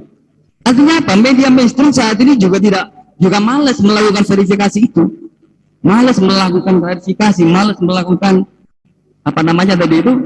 konfirmasi. 4 hal itu yang harus kita lakukan ketika kita menemukan atau melihat berita-berita viral di media sosial. Boleh dijadikan berita, tapi ada 4 hal yang harus kita lakukan: konfirmasi, verifikasi, klarifikasi, dan kalau bila perlu investigasi. Seperti itu ya. Oke, larangan ini penting bagi teman-teman di lapangan ya. Ketika nanti teman-teman meliput di lapangan, artinya di tahun politik, wartawan Indonesia itu dilarang menyebarkan berita bohong. Kita sudah bahas tadi. Yang kemudian yang kedua, wartawan itu tidak boleh menyebarkan fitnah, tuduhan tanpa dasar dengan sengaja, berniat buruk, menyebarkan nama baik dan membunuh karakter seseorang. Itu tidak boleh. Terus yang ketiga, cabul itu juga tidak boleh, karena ini kita bahasanya politik, tidak usah kita bahas. Sadisme berdarah-darah, kekerasan juga tidak boleh. Lanjut, waktunya makin menipis. Lanjut ya. Oke, nah ini teman-teman yang ada di sini, teman-teman jurnalis khususnya, ada giat praktis untuk meliput pemilu. Agar kita tidak salah langkah, tidak salah menulis, tidak salah memproduksi berita, yang pertama yang harus kita lakukan adalah jangan terburu-buru menyebarkan informasi sebelum diklarifikasi, dikonfirmasi, dan diverifikasi datanya. Itu yang pertama. Yang kedua, tidak memihak, selalu memberikan kursi yang sama untuk masing-masing kandidat atau paslon. Jadi tidak boleh kita hanya meliput kegiatannya paslon partai biru atau partai kuning, tidak boleh. Nah, kalau partai malah boleh. Saya takutnya buat partai merah, Pak. Besok nggak jadi dibantu selamatannya ini.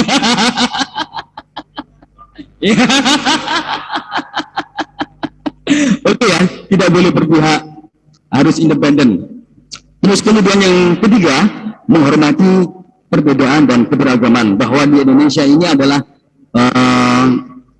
multikultur, pluralisme, berbeda agama, berbeda keyakinan itu sudah biasa dan sudah menjadi pakem oleh founding negara Indonesia, Bhinneka Tunggal Ika. Sebenarnya itu tidak boleh menjadi bahan untuk menjadi berita. Lebih baik ditinggalkan tentang perbedaan-perbedaan itu. Kemudian menghindari sensasi bombastis. Berita-berita yang bombastis, yang bersifat pribadi khususnya, lebih baik ditinggalkan, tidak usah diliput. Kecuali kalau itu memang seperti kasusnya Pak Sambo ya, itu media harus bergerak itu. Meskipun itu secara pribadi, tapi ini berkaitan dengan kredibilitas Polri. Jadi kita ini cinta Polri, karena cinta ini media akhirnya bergerak, Pak. Bukan berarti benci sama Polri. Seperti itu. Lanjut kita kata saja, jangan menerima suap berupa uang maupun bentuk fasilitas lainnya. Tetapi kalau hanya ucapan terima kasih nggak apa-apa.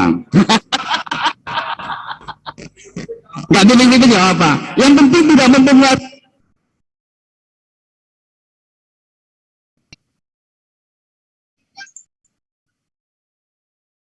Mati lampu, Bang. Oh, lampu nih. Wah.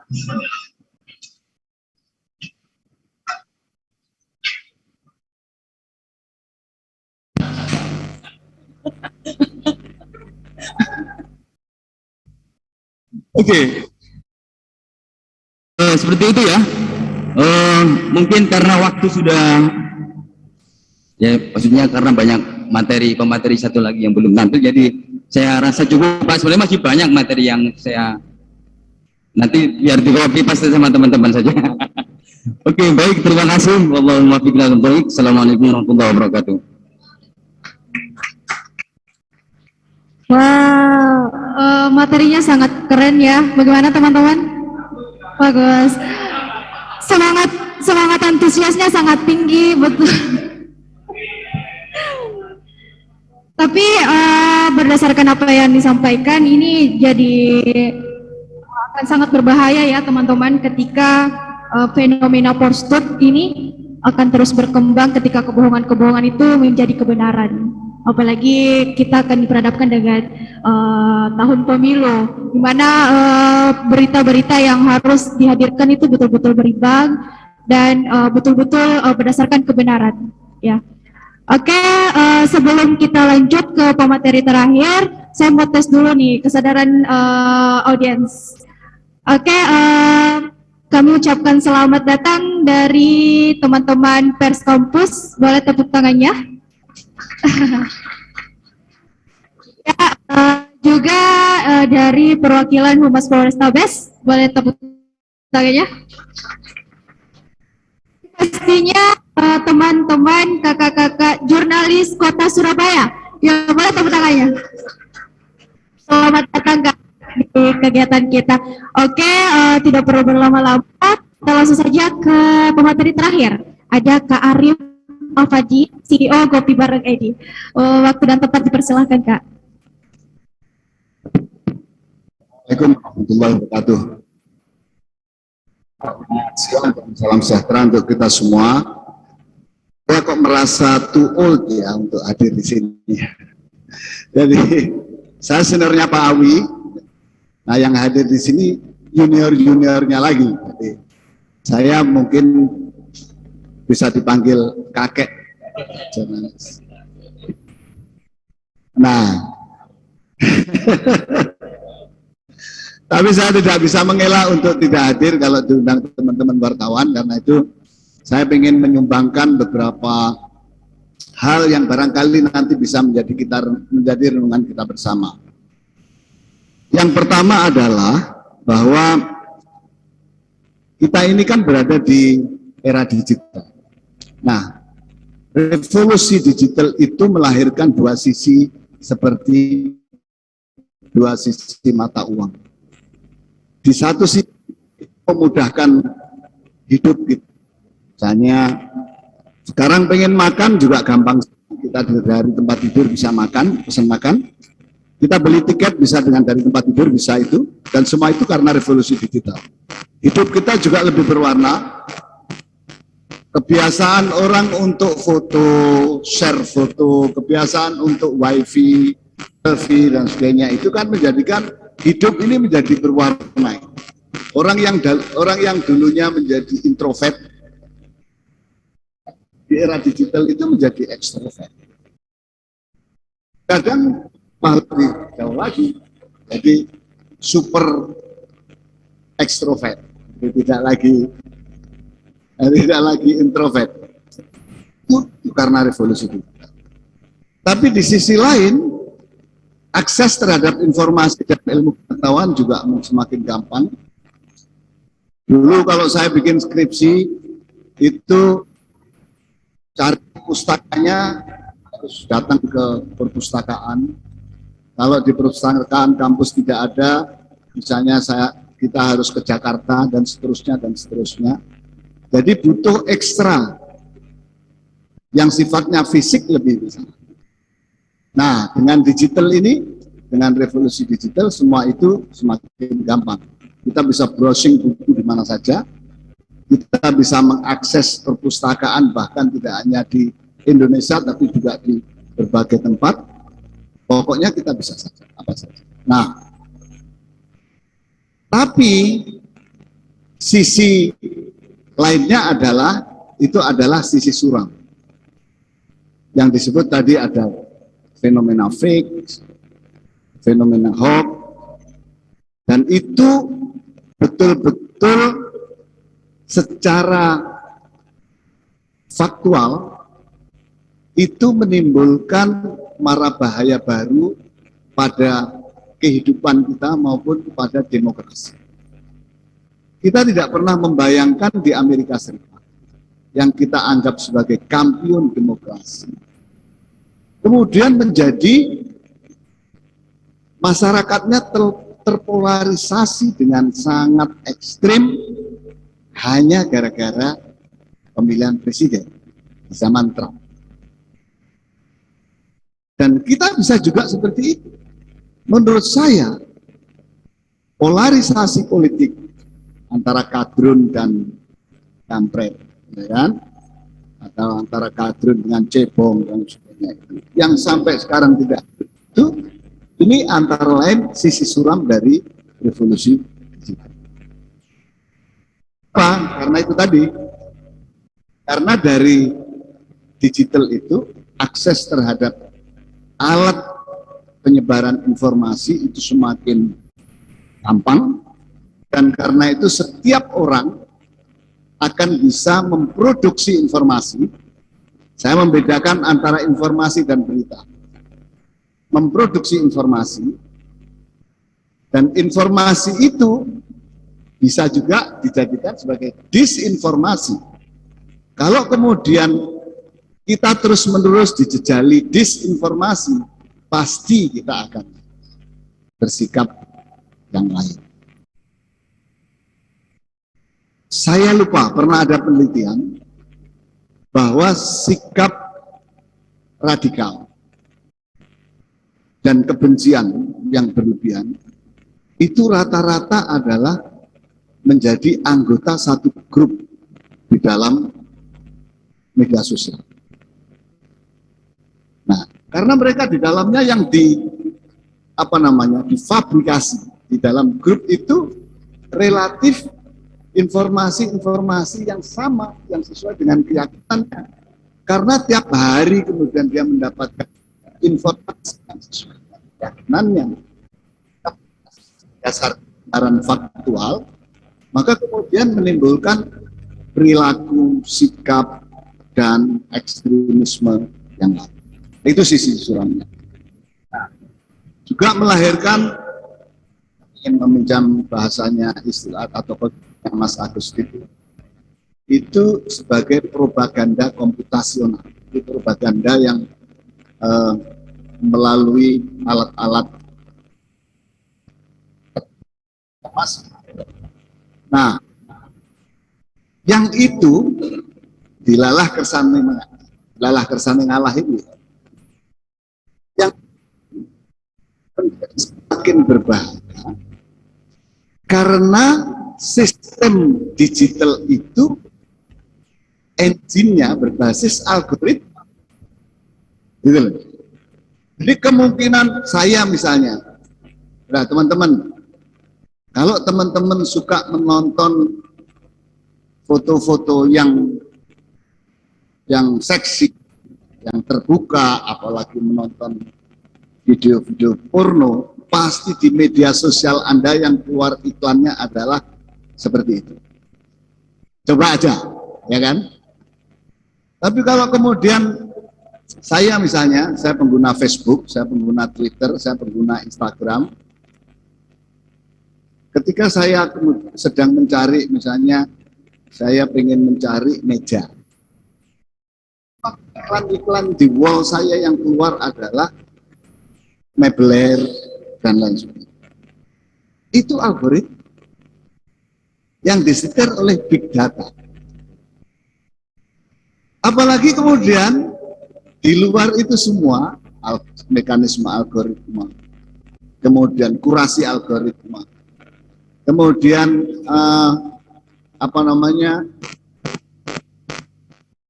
scraping itu yang penambangan oleh big data, penambangan data oleh big data, mining big data, dan kemudian apalagi kemudian di luar itu ada engine robot yang bisa memfasifikasi, memfabrikasi, dan kemudian menyabarkan informasi-informasi yang bisa dibikin oleh siapa saja, dengan kepentingan apa saja, dan dengan latar belakang keyakinan yang apa saja. Jadi digital itulah, ada sisi positif, ada sisi terangnya, ada sisi suramnya. Nah, kemudian kita sepakat dengan itu. Jurnalistik kan kemudian begitu. Itu jurnalistik juga ikut berdampak. Platform media bergeser.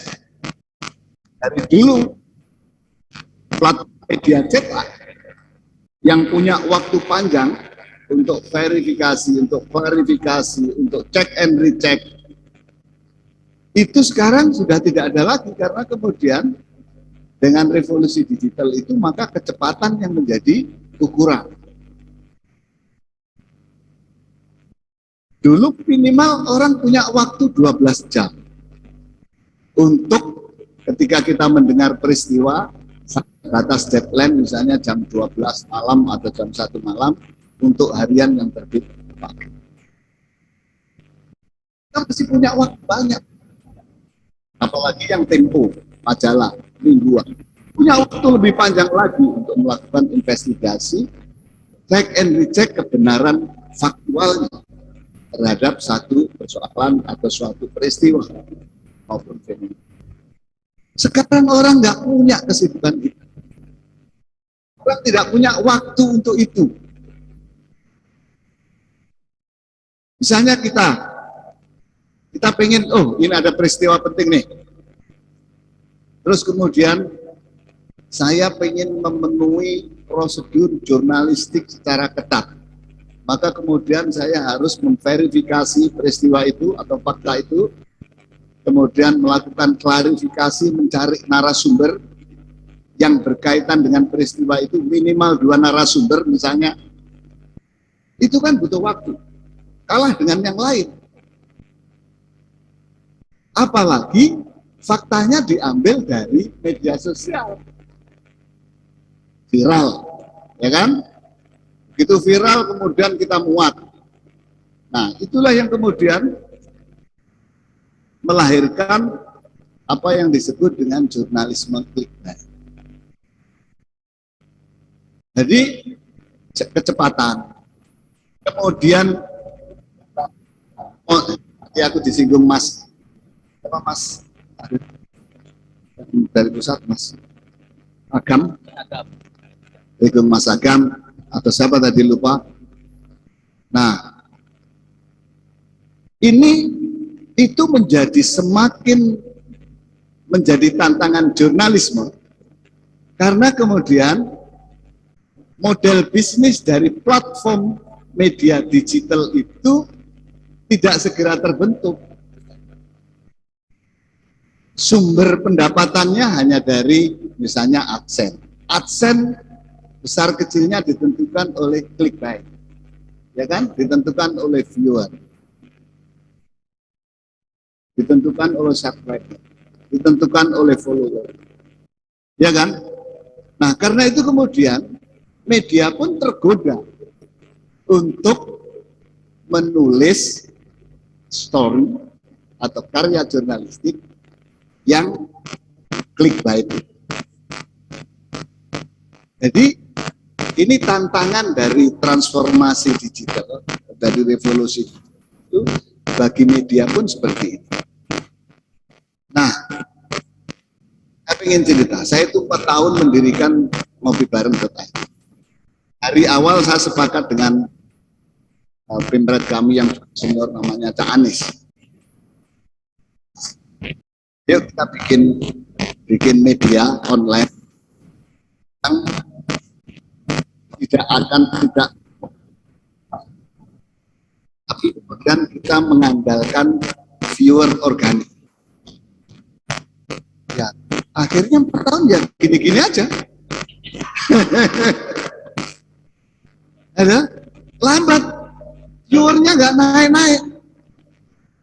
Misalnya viewer real time untuk bisa di atas misalnya 1 hari di atas 1 juta, 20.000 ke atas saja sudah. Dan kalau kita menulis dengan struktur jurnalistik model konvensional, tidak akan masuk itu di dalam algoritma big data. Jadi kita harus mengulang-ulang, misalnya setiap paragraf harus ada keyword yang kita terus ulang-ulang agar nyantol di Google dan itu kan struktur penulisan seperti apa seperti itu? Gak masuk lah untuk Tempo gitu. Gak masuk. Tapi itu harus kita lakukan karena ini ya sebagai media kan harus hidup. Minimal bayari tim IT, minimal bayari wartawan, minimal bayari itu kan duit itu. Apalagi kalau kemudian kita ingin diverifikasi oleh Dewan Pers, katanya harus punya modal, punya kantor, punya PT, PT harus bayar pajak, dan seterusnya dan seterusnya. Ya, ini bukan curhat. Ini bukan curhat Pak Awi.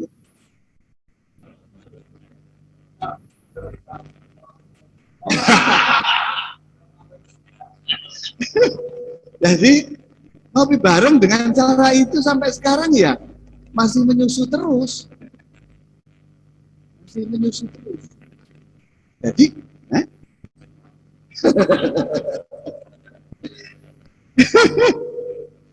tapi kan ya bagaimana lagi? Saya tinggal menawar aja kepada teman-teman tim. Ayo kita tetap seperti ini, mampu nggak? Sampai kapan nanti? Kalau saya sih belum lebar handuk lah. Apalagi nanti kalau Pak Awi turun.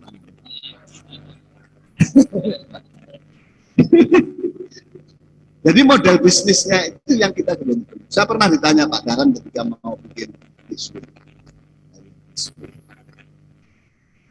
Beliau terjadi dilema antara membuat cetak atau membuat platform digital. Nah, menurut Pak Dahlan yang itu jurnalisme itu ya cetak. Meskipun ini kuno banget menurut saya. Nah, waktu itu saya mengatakan Pak Dahlan sebetulnya ya sekarang cetak siapa yang akan baca? Dulu saya bayangkan ketika saya dimintai masukan, saya membayangkan display itu tidak sebesar itu. Tapi harian display itu sebesar buku, sehingga orang bisa kemana-mana. Kalau jalan bawa, tidak perlu, itu kan masih menteng, itu hampir 1 tabloid itu. Bagi saya itu tidak menarik. Artinya, apa istilah? Bahasa Inggris? Hand friendly. Artinya gampang dicangking. Gampang dicoping, gampang ditaruh, gampang diterapkan di mana gitu, sehingga kemudian mana saja kita bisa percaya. Sama seperti ini, katakanlah, oke, handphone yang flip double itu ukurannya seberapa ya? Segini ya. Saya bayangin, kalaupun mau bikin cetak ya ukurannya segini, sehingga gampang dibawa. Saya bilang ke Pak Dahlan, ya, untuk media online itu model bisnisnya belum ketemu.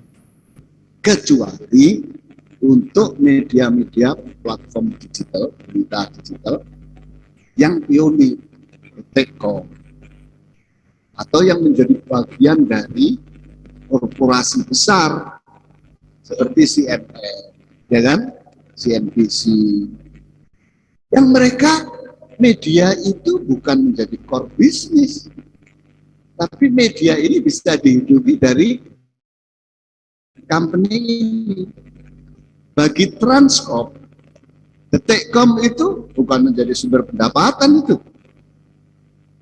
Itu hanya untuk meningkatkan valuasi nilai saham Transcorp. Jadi kekayaannya diperoleh dari valuasi, bukan diperoleh dari iklan. Iklan ya oke lah, dia paling, menurut saya yang paling sudah untung mungkin Detikcom. Detikcom itu 5 tahun yang lalu atau 7 tahun yang lalu saya tanya kepada CEO-nya, dia bilang pendapatan omsetnya itu sekitar 250 miliar setahun. Oke, itu masih oke.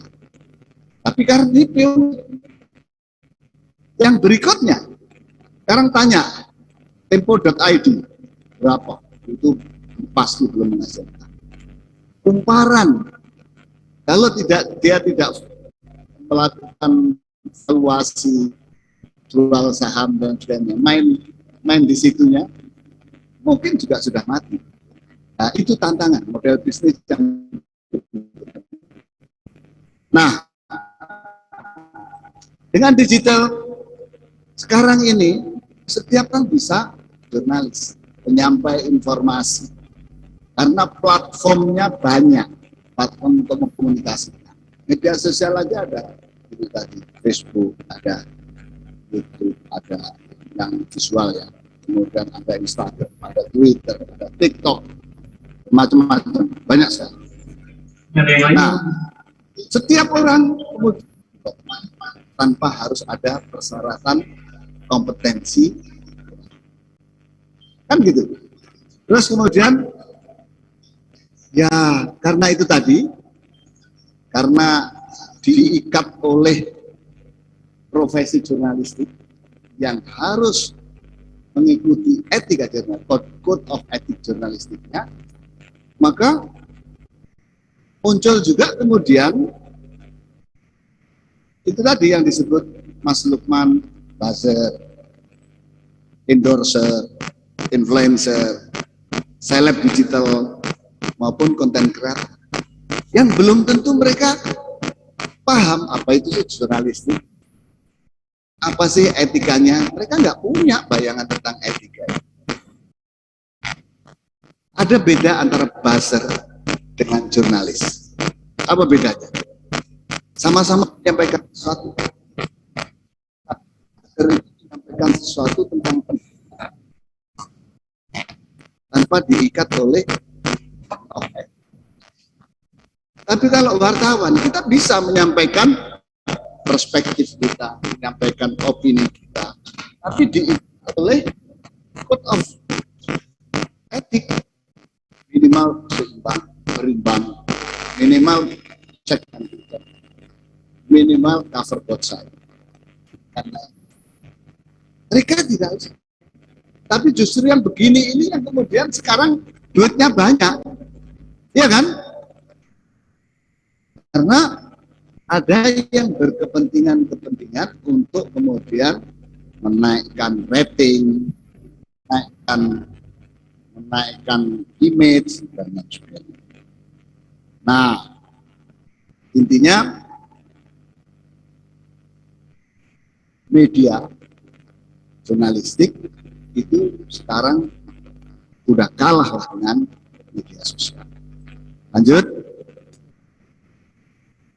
Nah, ini bisa saya mengutip datanya surveinya CSIS terakhir tentang laporan survei pemilih muda. Jadi mohon maaf, ini data yang paling terakhir lah yang saya kutip, yang kemudian bisa menjadi gambaran untuk teman-teman bagaimana pentingnya media sosial itu, bagaimana kemudian ini betul-betul masuk di era digitalnya.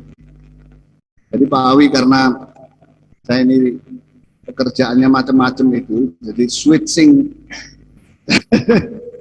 dari yang lain ke kemudian disuruh ngomong jurnalistik, jadi dapatnya data sailing gua. Jadi ini penelitiannya CSIS ini kan menarik nih. Jadi pemilih muda itu kemudian yang yang pernah akses internet ada tahun 2002 sampai 93%. Pemilih muda itu umur 17 sampai 39, berapa kita? Sampai 29. Itu kan besar sekali. Hampir berapa? Anak muda itu sudah mengakses internet. Kecil sekali yang tidak. Kepemilikan akunnya seperti kemudian Facebook turun, YouTube naik. Jadi sekarang jadi YouTuber menurut saya menarik nih. Instagram juga, TikTok oke, hampir mengikuti Instagram. Twitter cenderung turun. Twitter.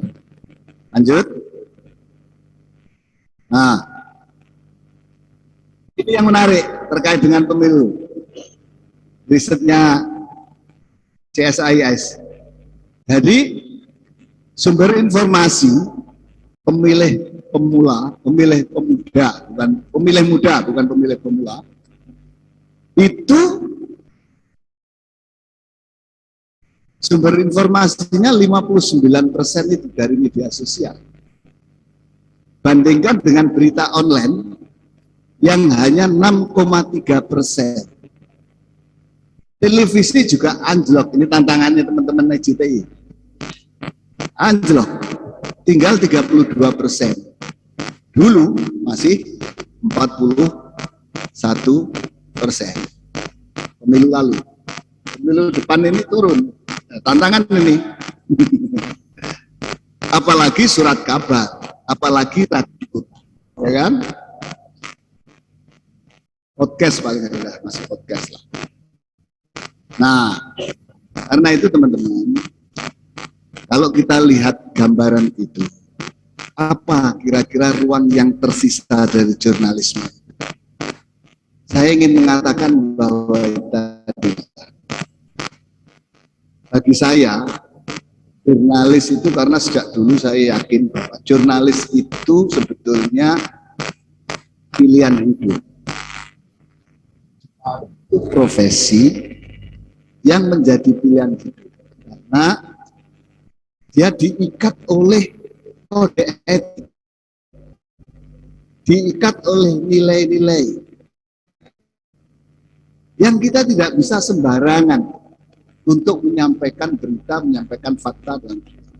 Nah, lalu apa yang menjadi ketika kita menghadapi pemilu? Menurut saya ada 3 saja.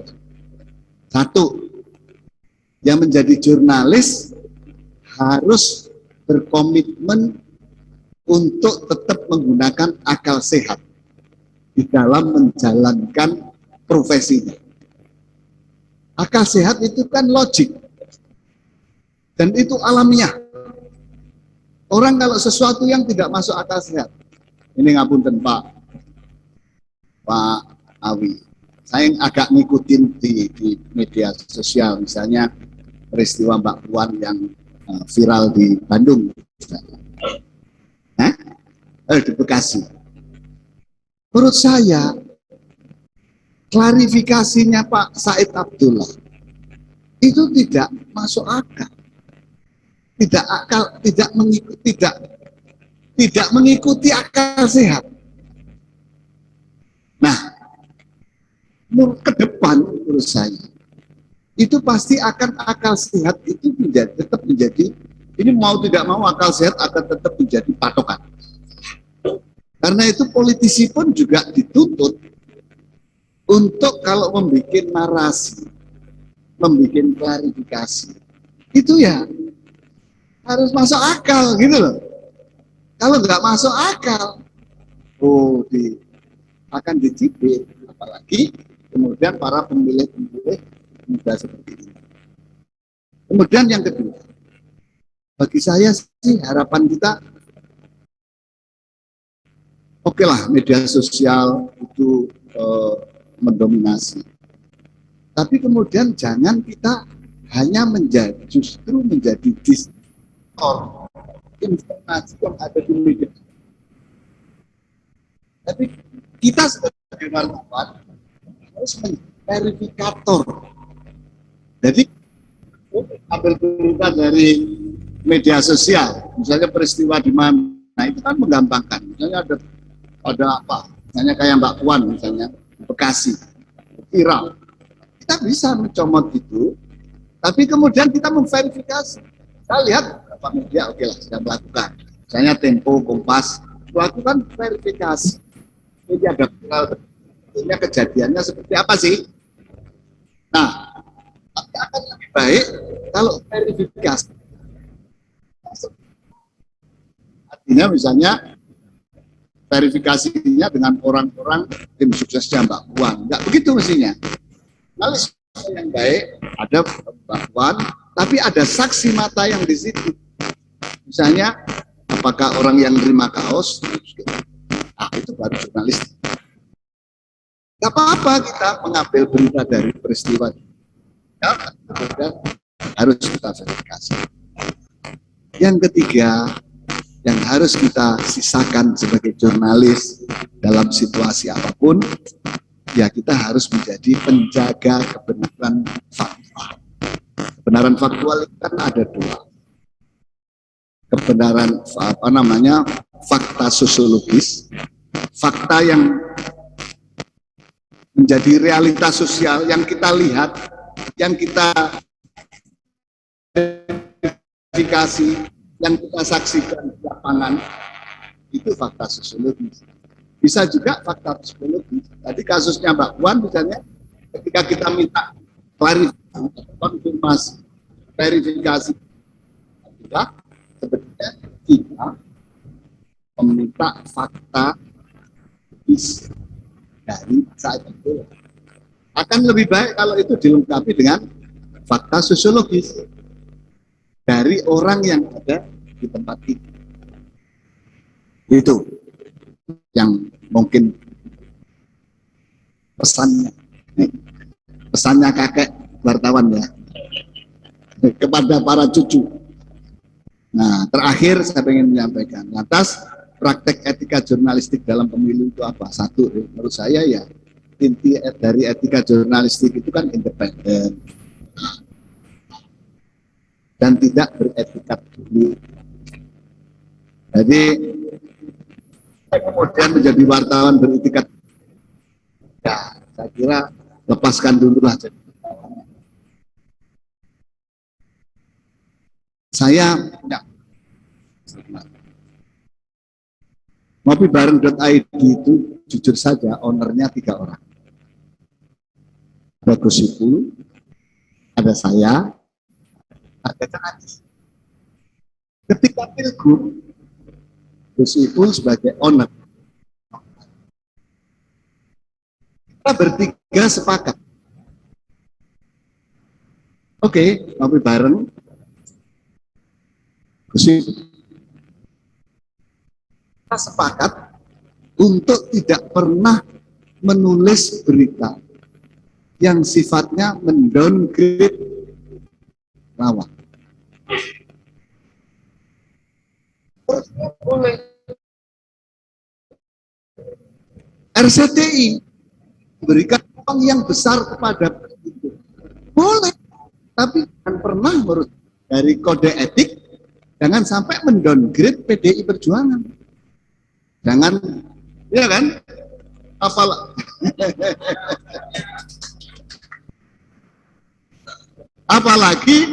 Apalagi PDI Perjuangan tidak punya televisi, ya kan?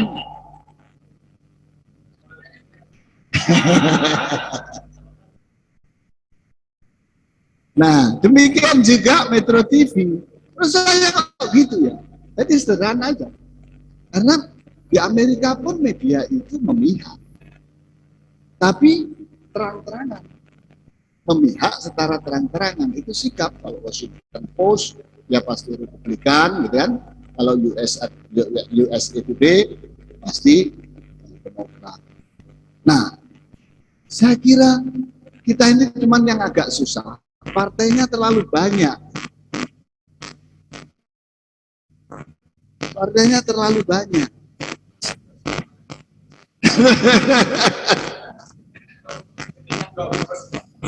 Saya setuju kok. Saya setuju media itu apakah itu karena ownership atau karena sikap redaksi itu memihak, saya setuju. Sehingga apa? Nanti politik itu di media menjadi pertarungan gagasan. Seperti halnya pada zaman Orde Lama ya Pak. Itu kan masing-masing partai punya parpol, punya media. NU punya Duta Masyarakat. PKI punya dulu ya. Pokoknya hampir semua partai punya, PNI punya ya dulu ya.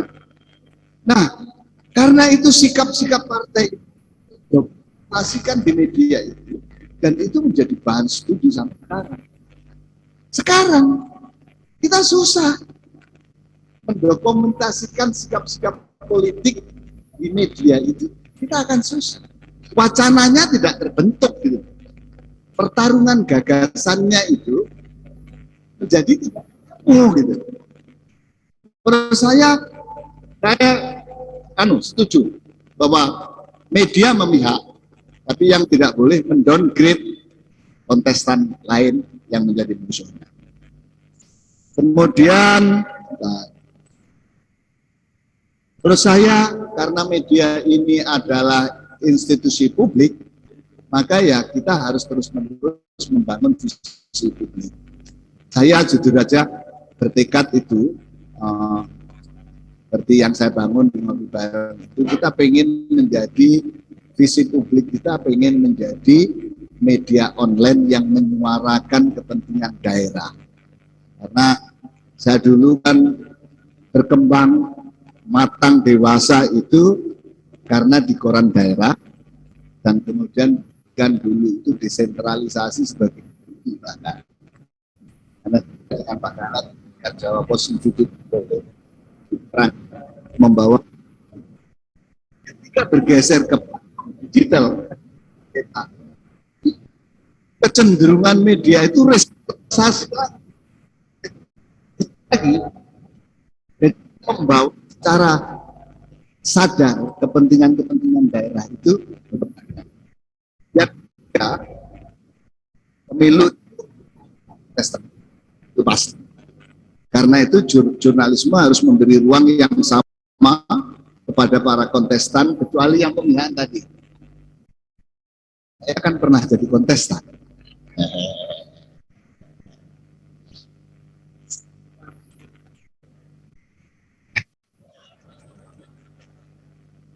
Saya dulu ini jadi cerita, tapi jangan diambil hati. Saya terus sempat melawan Jawa Pos. Jawa Pos itu saya laporkan ke Dewan Pers dan saya menang. Karena saya mengingatkan Anda sebagai media harus tidak boleh, saya sampai downgrade. Yang saya laporkan itu karena di downgrade. Kemudian Dewan Pers memutus, salah, saya yang dalam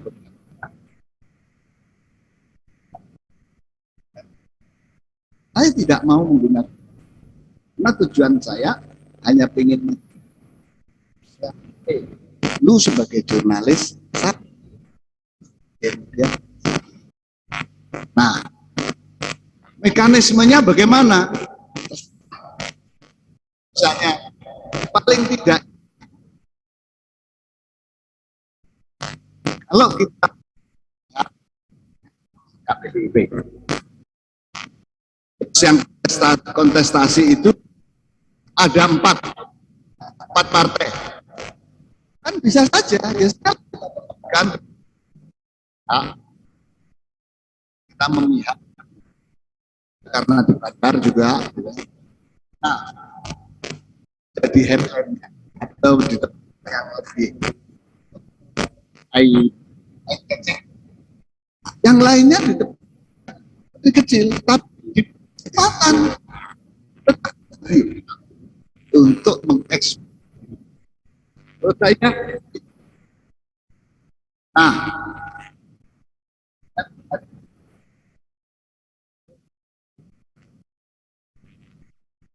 ya, branding. Saya dulu ngambil bareng selama isinya masih pulapat aja. Bareng.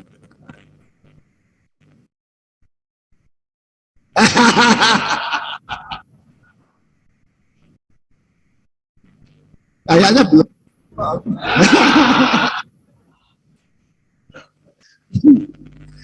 Kemudian yang terakhir ya tadi media sebagai institusi, kita harus punya sikap dasar. Sikap media sosial. Nah, kita sosial dan produk dan jurnal itu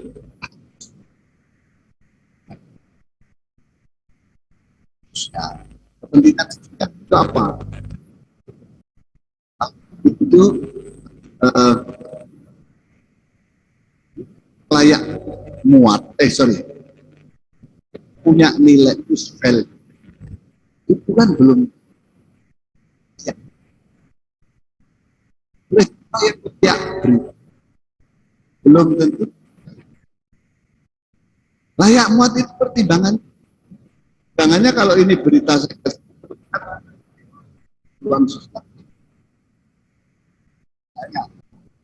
peristiwa di Surabaya,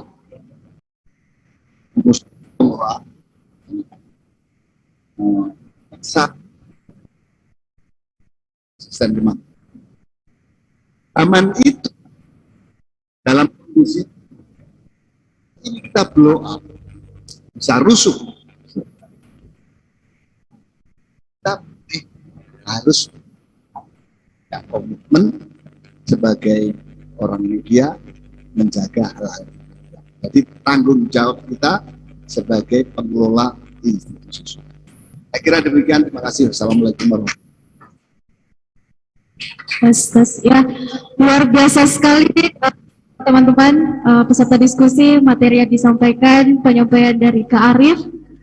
Ada banyak ilmu yang bisa kita dapatkan terkait berbicara arus digital yang semakin cepat. Nah, ini menjadikan media sosial semakin cepat memunculkan informasi-informasi terbaru. Tapi yang jadi pertanyaan, informasi yang muncul ini apakah benar atau sebuah kebohongan? Tapi ada yang menarik yang ingin saya tanyakan Kak Arief terkait jurnalisme clickbait. Ya, kalau menurut Kak Arief sendiri, bagaimana sih cara mengendalikan jurnalisme clickbait ini di era digital yang semakin cepat? Saya belum tahu. Saya ini generasi generasi analog. Nah, saya generasi analog. Karena itu tentang digital, saya tidak akan secanggih Mas Lukman, tidak akan secanggih kawan-kawan yang generasi natif digital, yang lahir tahun yang lahir tahun 80-an kali ya, itu kan dengan dunia digital sangat gitu, kayak orang yang disebut natif itu kan tanpa belajar itu kan otomatis. Anak-anak sekarang, anak-anak saya lah, anak-anak sekarang itu natif. Mereka tanpa belajar, tanpa kursus, tanpa apa, itu dengan sendirinya bisa segala hal, termasuk dalam berbahasa. Saya dulu pernah kursus misalnya 1 bulan bahasa Inggris di Amerika, ya tetap nggak bisa. Anak saya karena setiap hari nonton TV kabel dari Disney Kids, Disney Junior, kemudian Disney, itu tanpa kursus ngomong bahasa Inggris sudah kayak natif. Itu juga terjadi di situ. Karena itu kalau ditanya bagaimana agar baik, saya tidak tahu. Saya tidak tahu. Tapi menurut saya jurnalisme baik itu kalau di dalam dunia cetak, di platform cetak itu koran kuning lah gitu. Yang menyajikan apa namanya, air mata, paha di dalam kuning. Nah, tinggal kita milih apakah kita mau bikin media seperti itu kan pilihan toh, atau kemudian media yang kemudian kalau kemudian terkait dengan pemilu, ya tentu kita pikirannya media-media.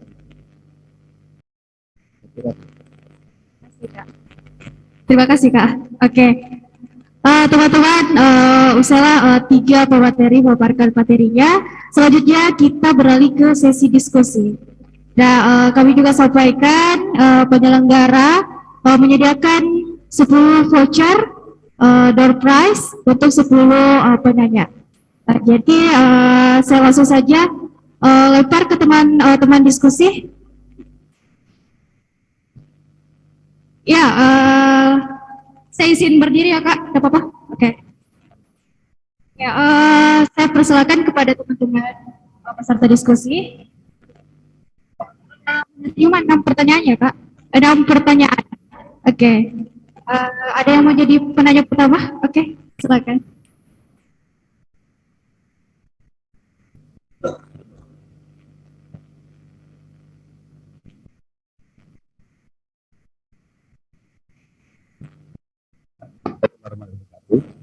Selamat siang. Kepada Trans TV dan Kominfo sudah menggelar acara untuk mengupgrade teman-teman jurnalis, termasuk narasumber dan Cak Awi sendiri yang saya banggakan, termasuk Mbak Aulia. Oke, saya ada beberapa pertanyaan yang mungkin bisa dijawab oleh rekan-rekan terkait jurnalistik dan etika digital di tahun pemilu. Karena seperti kita tahu, di tahun belakangan memang arus informasi itu sangat masif, ya, dan banyak lika-likunya. Cuma kalau saya sederhanakan, influencer seperti yang disampaikan Mas Lukman, terus disinformasi dan yang disampaikan Mas Arif tadi, itu ibaratnya seperti ikan di lautan, ya kan? Dan ruang untuk jurnalistik itu ibaratnya kalau saya sederhanakan analoginya seperti nelayan, ya kan? Mana nelayan itu bisa menangkap ikan yang layak untuk dikonsumsi, bukan ikan-ikan beracun yang diambil terus dijual ke pasar, ya kan? Dan keberpihakan memang harus dilakukan oleh media massa demi keberlangsungan media massa itu sendiri. Nah, pertanyaannya, polarisasi yang akan terjadi, yang seperti kekhawatiran kita semua agar tidak terjadi lagi di seperti 2014-2019, itu sejauh mana media massa itu bersikap mengedepankan kepentingan publik, termasuk dari parpolnya. Apakah perlu dibuat satu susunan kerjasama antara pemilik media massa atau yang kecil-kecil yang sudah menjamur seperti teman-teman yang lain, ya kan, agar mengedepankan kepentingan publik dibanding kepentingan calon kontestasi pemilu. Memang branding perlu, tapi jangan sampai seperti Mas Arief katakan tadi mendowngrade, ya kan? Karena masyarakat Indonesia itu lebih senang yang negatif daripada positif, dan itu jadi tantangan kita bersama untuk merubah cara berpikir seperti itu. Kalau semua stakeholder pemilu bisa menjalin satu kerjasama yang apik, mungkin tantangan-tantangan ini bisa berubah jadi potensi yang menguntungkan semua pihak. Mungkin bisa menjawab pertanyaan itu sejauh mana. Atas nama siapa Kak? Saya Norman dari Beritahu. Dari Berita? Beritahu.co. Ya. Pertanyaan untuk ditujukan kepada siapa? Siapa yang mau menjawab terserah. Cawi betul dulu. Aduh, Cawi.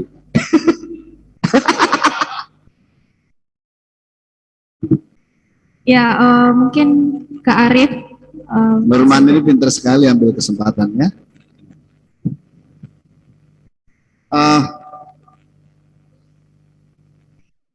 Ya bisa saja analognya tentang jurnalis itu pemungut ikan laut luas, kan? Nah, kemudian yang dipungut harus memilih, saya kira oke lah analognya. Tapi kemudian tidak hanya memilih ikan itu yang ada di laut luas itu, tidak. Bukan hanya memilih yang beracun dan tidak beracun, tapi juga harus melakukan apakah ikan ini benar-benar ikan atau ikan-ikanan, kan gitu kan? Nah itu yang saya sebut sebagai verifikasi. Untuk mengecek ikan ini benar ikan nggak ini, untuk menentukan itu beracun atau tidak, kan harus verifikasi. Anda tidak bisa kemudian mengatakan, oh ikan ini beracun, milih sendiri. Tidak bisa begitu. Nah itu yang pentingnya verifikasi. Yang kedua, jujur Mas Norman, saya itu orang yang positivis.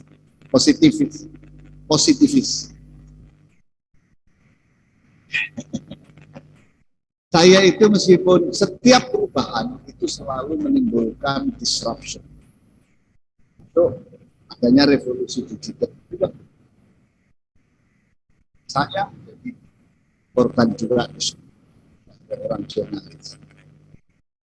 Sampai sekarang saya nggak bisa menulis yang sesuai dengan algoritma itu yang bisa kemudian cepat muncul di Google itu.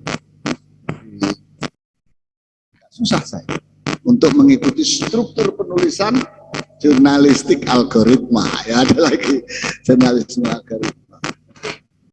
Nah, ya saya mengikuti, saya korban. Dan itu banyak lagi. Saya dulu ketika jadi Pemret, di puncaknya kejayaan cetak. Jawa Pos itu waktu saya jadi Pemretnya itu 500. Surabaya Raya itu oplahnya. Berarti kan kalau mengejar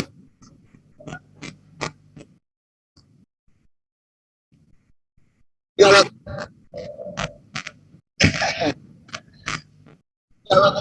satu koran dibaca 5 orang 2,5 juta. Kan dulu Jawa Pos bikin program apa saja pasti jadi. Nah sekarang itu saya dikeluhin beberapa kawan pengusaha. Sekarang itu mereka punya duit untuk mengiklankan barangnya. Media apa? Itu yang belum ketemu. Yang paling efektif. Nah, ukurannya mereka apa? Ukurannya sederhana. Kalau dia misalnya hari ini mengiklankan pagi hari, langsung tesnya diteleponin orang. Nah, sampai sekarang belum ketemu. Duitnya Norman, dan nanti kamu dia yang seperti itu. Nah, kali lagi saya positivis. Setiap perubahan, setiap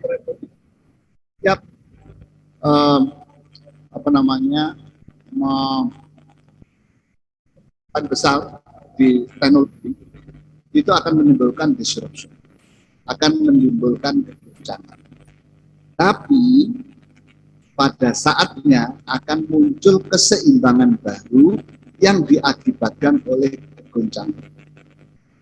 Kalau saya melihat data-data survei, sikap pemilih muda, menurut saya ada keseimbangan baru di penyikapan politiknya. Barangkali nanti 2024 yang ternyata pemilih besar sekali tidak akan menimbulkan friksi sekeras yang kemarin. Karena apa? Pemuda ini makin rasional, tidak lagi mau terkotak-kotak. Ini tantangan bagi partai juga, tantangan bagi para kandidat-kandidat yang akan datang. Saya kira demikian, Mbak. Saya mohon maaf sampai bisa jam 16 saja. Oke. Mudah-mudahan nanti diteruskan Mas Lukman. Ya, boleh beri tepuk tangannya teman-teman. Arif. Terima kasih atas waktunya.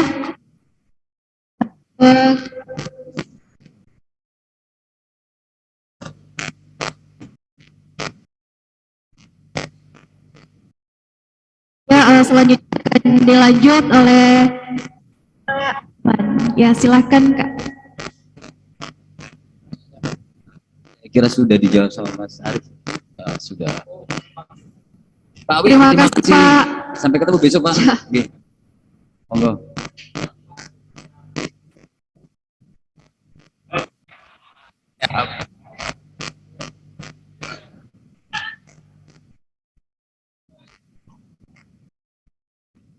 Ya, kita kembalikan ke padanya.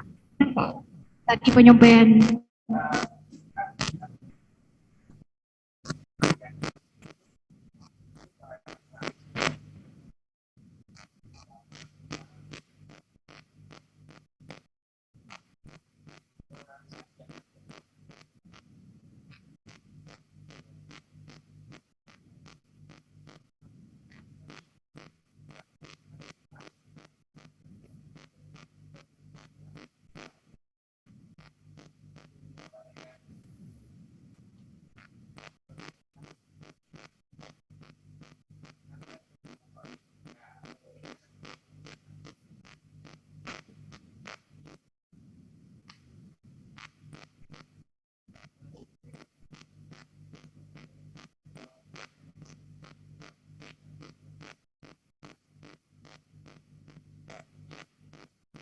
Baik, terima kasih Mas Norman. Jadi saya rasa tidak perlu ada MOU ya, atau integritas antara perusahaan media atau jurnalis dengan partai politik atau apa, karena itu kalau sampai itu terjadi maka independensi kita akan dipertanyakan. Jadi jurnalis itu sudah punya integritas sendiri, sudah punya apa ya, MOU sendiri dengan tugasnya, dengan profesi jurnalis itu. Jadi ada kalau kata Mas Arif tadi itu ada etika yang harus dijaga, itu terikat dengan kode etik. Jadi sebenarnya itu sudah mengikat sebenarnya. Nah, terkait pertanyaan seberapa pentingkah peran jurnalis untuk agar polarisasi yang terjadi di 2009-2014 itu tidak terjadi di 2024, ya artinya jurnalis itu harus pinter, harus pintar memilih dan memilah. Kalau memang berita atau informasi itu dalam tanda kutip berbau sara, dalam tanda kutip ada ya politik identitas tadi itu, ya sebaiknya tidak usah diangkat menjadi sebuah produk jurnalistik. Memang itu memprovokasi, mengadu domba, memfitnah, ada etikat buruk di konten itu, ya makan saja. Jadi banyak berita lain yang lebih layak kita berikan, terutama tentang keberpihakan terhadap kemaslahatan umat atau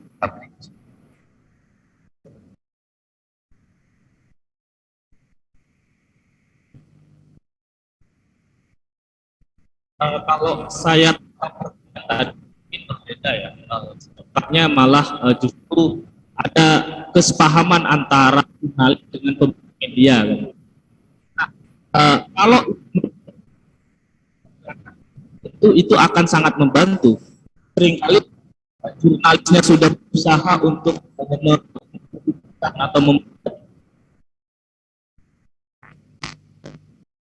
berita dan tidak berbau berita bohong ataupun berbau politik identitas dan lain sebagainya, tapi pemilik nyaman dengan itu karena akan juga menjadi sorotan pemberitaan terus-menerus dan lain sebagainya. Ya, saya rasa kalau pemilik media juga sepakat dengan itu akan sangat luar biasa. Tapi pertanyaannya memang bagaimana dengan pemilik media yang juga dia pemilik partai politik. Nah, itu yang memang agak susah nampaknya untuk membuat kesepahaman antara jurnalis dengan pemilik media yang itu juga memiliki latar belakang sebagai bahkan ini ya ketua partai politik. Nah, terkait masalah politik identitas ini memang penting sekali ya kalau kita melihat di 2019, pelajaran di 2014, 2019 juga sangat luar biasa. Dan bahkan saya mengutip kata-kata dari ketua PBNU, sekarang ini kita mulai masuk bukan hanya ini ya politik identitas, tapi sudah masuk pada era maniak identitas. Seolah identitas itu hal yang kemudian menjadi yang perlu kita tonjolkan gitu. Yang akhirnya kemudian kalau ini pemberitaan-pemberitaan terkait identitas tadi yang kemudian lebih banyak muncul, maka ya akan sangat kacau politik kita di 2024 gitu. Akan sama dengan 2014 ataupun 2019. Makanya sangat penting sekali kemudian komitmen dari jurnalis itu tadi, karena jurnalis sendiri kan punya pagar kode etik jurnalis, ataupun kemudian terkait independensi juga ditambahkan dengan surat edaran dari dari Dewan Etik gitu kan, terkait pagar api antara iklan dan pemberitaan, yang kemudian itu juga akan memperlihatkan independensi dan keberpihakan dari seorang jurnalis itu sendiri. Mungkin itu. Mas Novan, kalau saya melihatnya sih dua-duanya harus jalan. Jadi berita tetap idealis, tapi bisnis juga ikut jalan. Jadi Mas Norman sebagai seorang jurnalis tetap menjaga kode etik jurnalistiknya, tetap idealis, tidak berpihak ke siapapun, tetap independen. Kalaupun berpihak harus berpihak terhadap kebenaran, berpihak terhadap publik, berpihak terhadap kemaslahatan umat. Itu yang harus kita jaga. Jadi idealis tetap jalan dan bisnis pun juga tetap jalan. Artinya perusahaan ini tetap bisa menghidupi gitu. Kalau idealis doang ya nggak jalan, nanti perusahaannya bangkrut. Jadi harus sama-sama jalan. Seperti itu Mas Norman. Oke, dikembalikan kepada penanya. Bagaimana? Ya, sebelum kita lanjut, teman-teman disampaikan. Sebelum kita lanjut ke penanya selanjutnya, teman-teman diskusi boleh isi link pendaftaran untuk mendapatkan sertifikat. Jadi teman-teman bisa akses di SID, bisa mungkin teman-teman isi link pendaftaran dulu.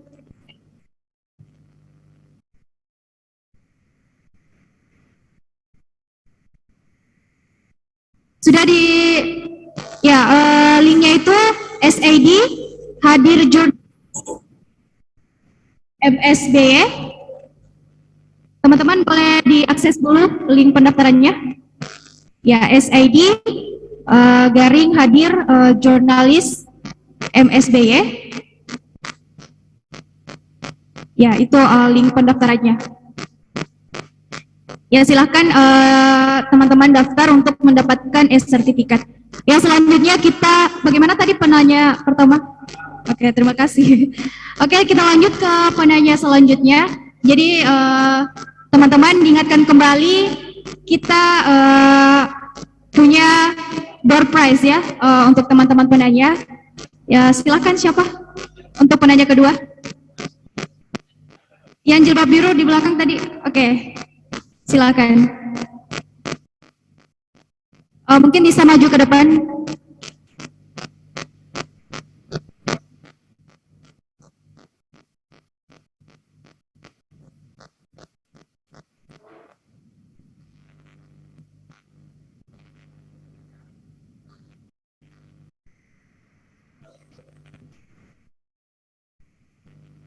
Baik, bismillahirrahmanirrahim. Assalamualaikum warahmatullahi wabarakatuh dan selamat sore semuanya.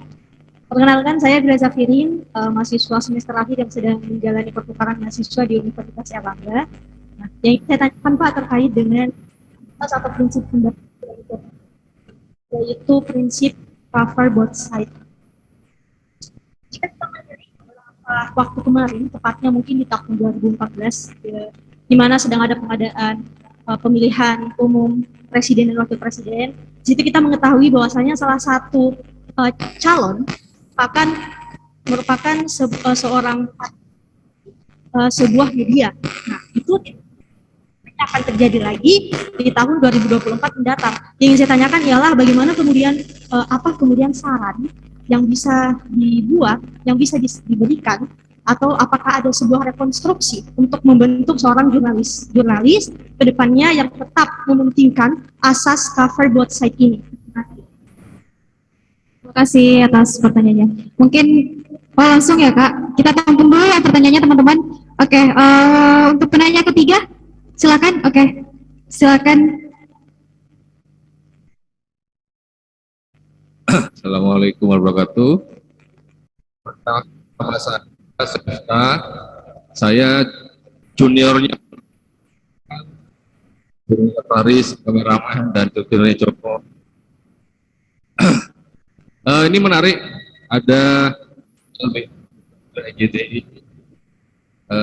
Mungkin saya sama Lukman punya histori yang sama terkait baku hantam dengan aparat kepolisian.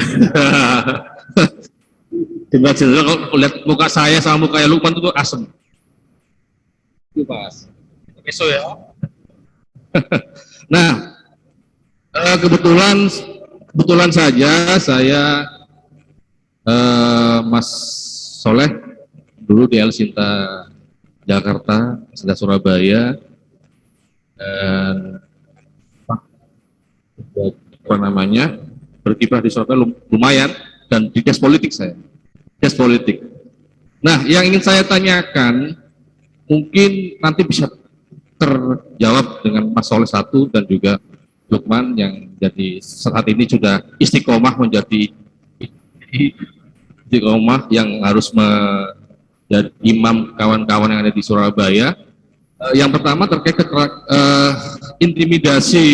intimidasi kawan-kawan dari editornya, dari apa namanya, dari penguasa medianya terkait kepemiluan, itu sangat terasa sebenarnya. Yang di tataran wartawan saja, namun di editor kritik itu luar biasa keras itu. Bahkan sampai apa namanya, wartawan di Jakarta, di kawan-kawan di Jakarta itu, kalau kamu nggak nulis ini, saya ganti pos.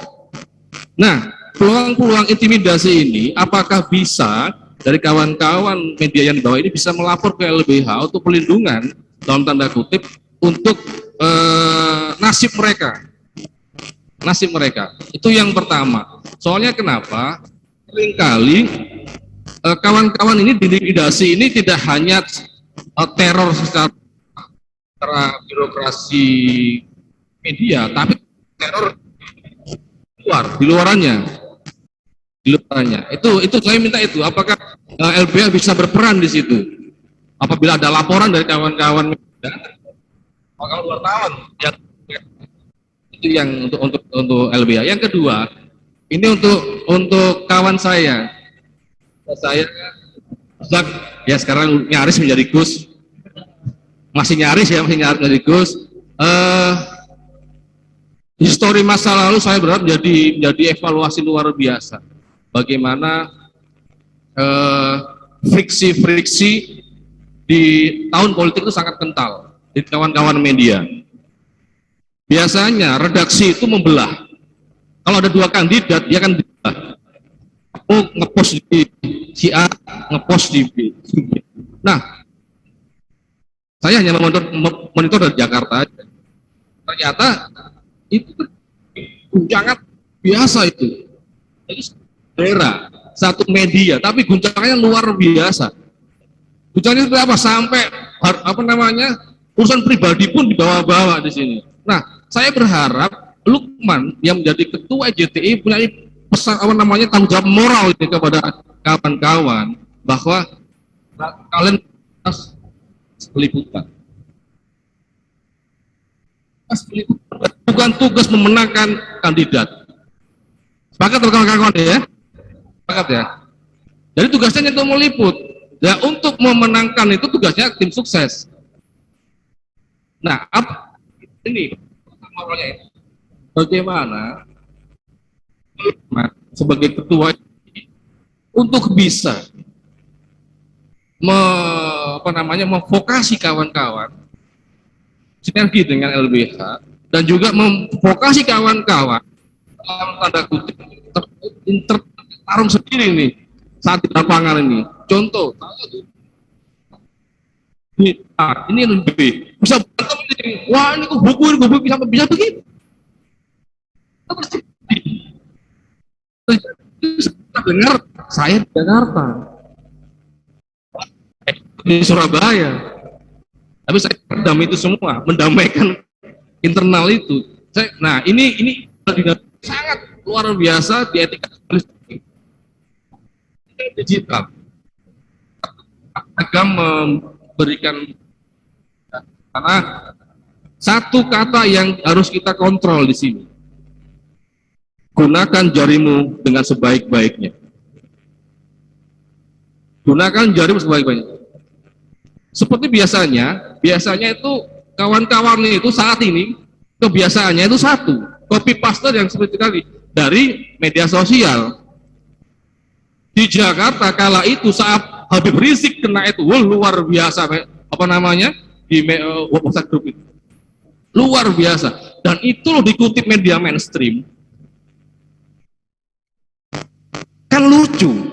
Seharusnya media mainstream menjadi penggawar demokrasi, tapi sekarang mengekor kepada media sosial.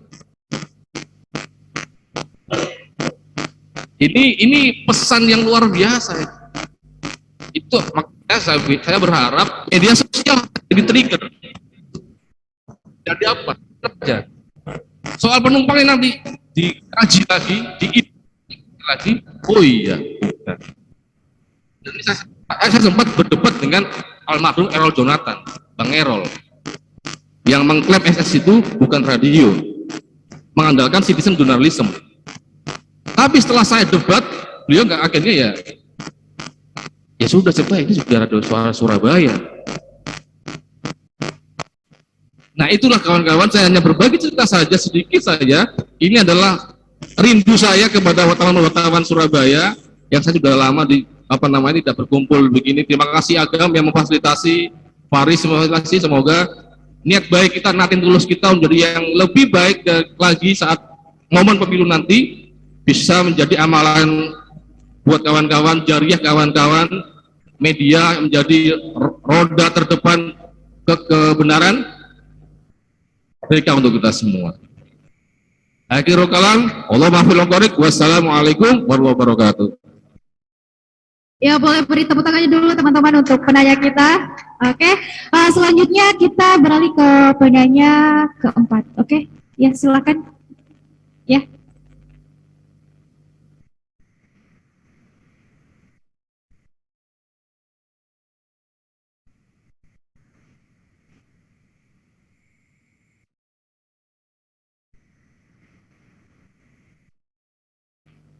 Ya, perkenalkan saya Ananda Mukmina, saya dari UPN Televisi, dari UPN Veteran Jawa Timur.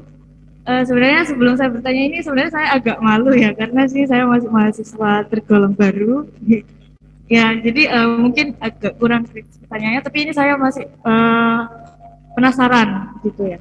Untuk Dewan Narasumber.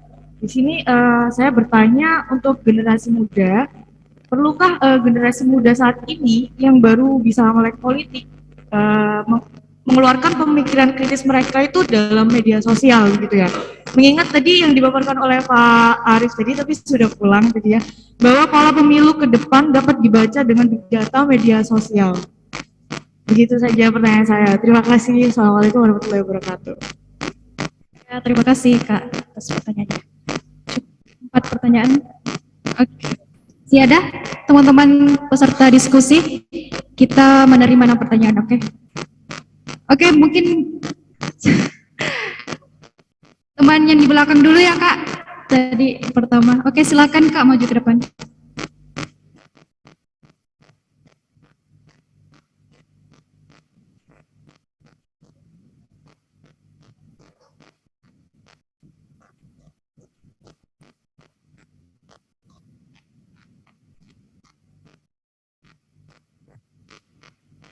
Assalamualaikum warahmatullahi wabarakatuh. Kenalkan, nama saya Rozan. Saya perwakilan juga dari mahasiswa UINSA. Yang ingin saya tanyakan juga terkait yang disampaikan, materi yang disampaikan oleh Bapak Rozak tadi terkait berita hoax ataupun sekarang ini banyak bermunculan berita instan di mana dia itu tidak memverifikasi, banyak membuat suatu permasalahan bagaimana menganggap ataupun menanggapi hal tersebut. Terima kasih. Oke, sisa 1 pertanyaan. Oke, silakan Kak.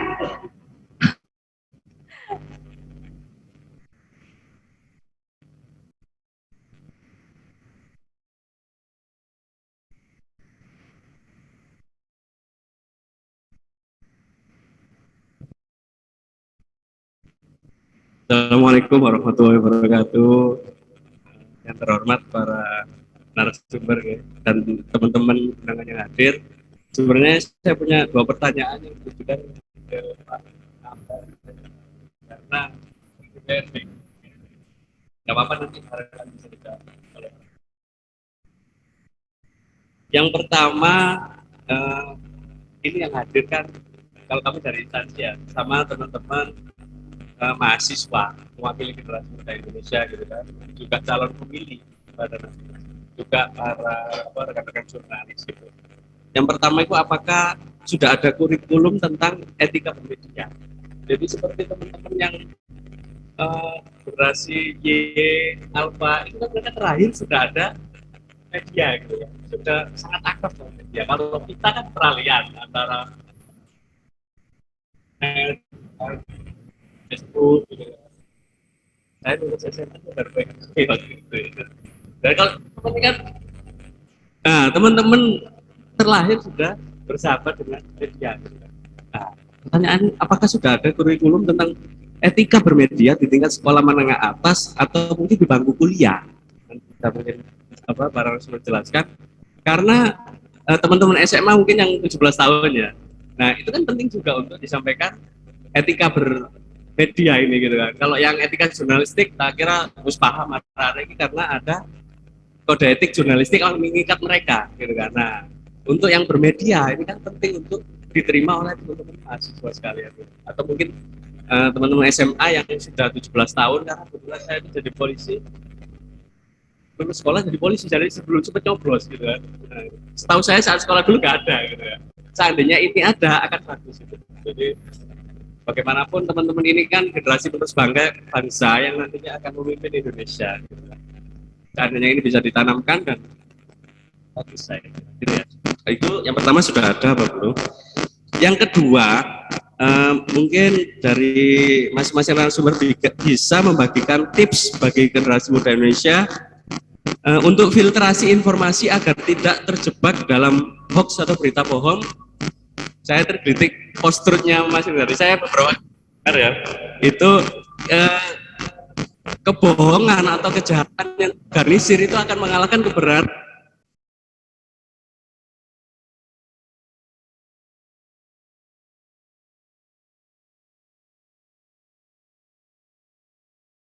kita itu harus lari kemana untuk cross check gitu, sehingga kita nggak mudah terjebak isu di luar seperti ini. Apakah benar?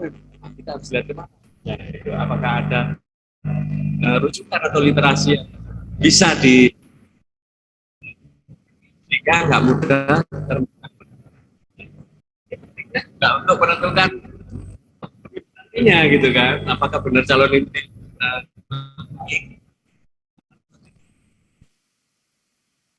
Assalamualaikum warahmatullahi wabarakatuh. Ya, terima kasih Kak atas. Ya, mungkin teman-teman cukup ya untuk 6 pertanyaan. Langsung saja ya Kak untuk menjawab pertanyaan dari ke-6 penanya. Beberapa pertanyaan ya. Yang pertama terkait cover botsek. Ya, memang tentu ini sangat penting dilakukan seorang jurnalis ya. Bagaimana dia tidak hanya memberitakan dalam satu sudut pandang saja, tapi dari dua sisi. Gitu ya. Nah, kalau kemudian seorang jurnalis tidak melakukan itu, tentu itu sudah melanggar kode etik ya, dan patut kiranya untuk diadukan agar kemudian pihak yang dirugikan bisa memiliki hak jawab gitu ya. Kalau memang istilahnya sudah menyampaikan hak jawab tetap tidak saya pernah pengalaman tidak digubris, ya akhirnya kita laporkan ke Dewan Pers baru kemudian diberikan hak jawab. Nah, hal-hal seperti itu memang prinsip-prinsip jurnalistik yang sudah ada di kode etik jurnalis, saya rasa harusnya menjadi pedoman penting bagi seorang jurnalis. Pertanyaan yang kedua terkait peran LBH terhadap beberapa kasus ya, baik intimidasi maupun intimidasi oleh pemilik media maupun dari aparat atau justru finalisasi. Apakah kemudian siap untuk kami Surabaya dan LBHI kami di Surabaya sedari dulu ya, mungkin LBH di orde baru. LBH Surabaya, kantor LBH Surabaya, saya mendengar cerita dari para senior maupun dari jurnalis senior. Dulu para jurnalis ketika mau membuat berita, membuatnya di musola LBH. Buatnya di sana. Saking kemudian berbahaya berita yang cukup kritis terhadap rezim saat itu. Beberapa cerita itu jurnalis wartawan yang membuat beritanya di kantor, bahkan kalau siang biasanya sudah kumpul semua di musola kantor LBH kan, seperti itu. Nah, jadi yang ingin saya sampaikan, kami kemudian untuk terparat kebebasan berpendapat yang kemudian itu menjadi salah satu tolak ukur dari kita tahu beberapa tahun terakhir juga ada kekerasan terhadap jurnalis yang juga dilakukan oleh di tahun-tahun politik, memungkinkan kemudian terjadi hal yang serupa, bahkan bukan hanya kekerasan, tapi yaitu tadi yang saya sampaikan, kriminalisasi. Dia dianggap melanggar hukum dan kemudian dilaporkan dan lain sebagainya. Tentu kami LBH Surabaya sangat bersama teman-teman jurnalis untuk mengadvokasi kasus-kasus yang dihadapi oleh teman-teman jurnalis. Nah, yang ketiga, pertanyaannya apakah boleh kaum muda membuat pemikiran kritis di media sosial? Sangat boleh. Bahkan ya itu sangat penting gitu ya, kaula muda ini membuat tulisan-tulisan yang kritis di media sosial. Namun memang penting dipahami dalam menulis tulisan-tulisan di media sosial gitu ya. Yang paling penting secara prinsip harus istilahnya pertama dia harus memuat kebenaran. Istilahnya tidak asal kemudian informasi dari mana belum diverifikasi langsung ditulis, dijadikan status di media sosial dan lain sebagainya. Jadi teman-teman dalam konteks menulis di media sosial juga harus memperhatikan hal-hal ya itu terkait kebenaran, keberpihakan. Masih oke. Sampai selesaikan sekalian.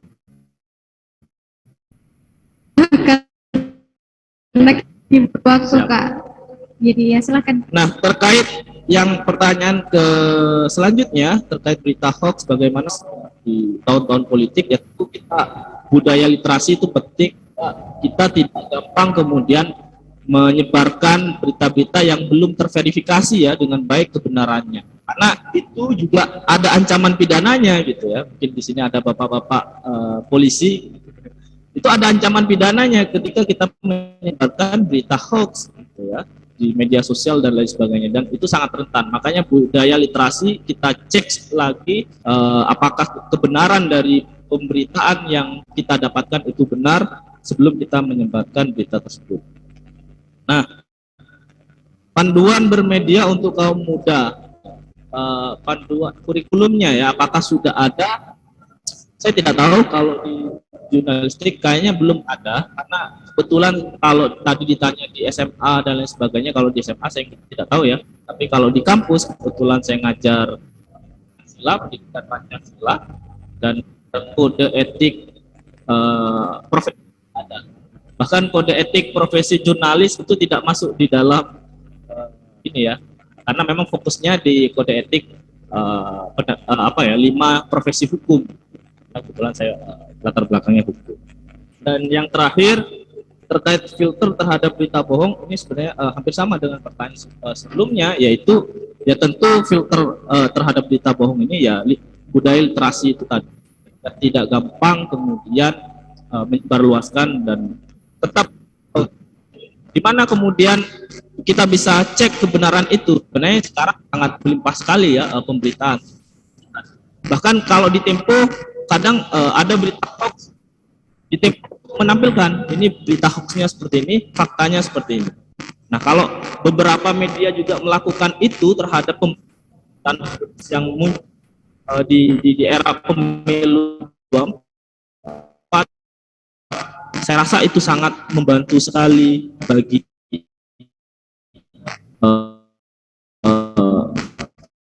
kami, selain teman-teman juga yang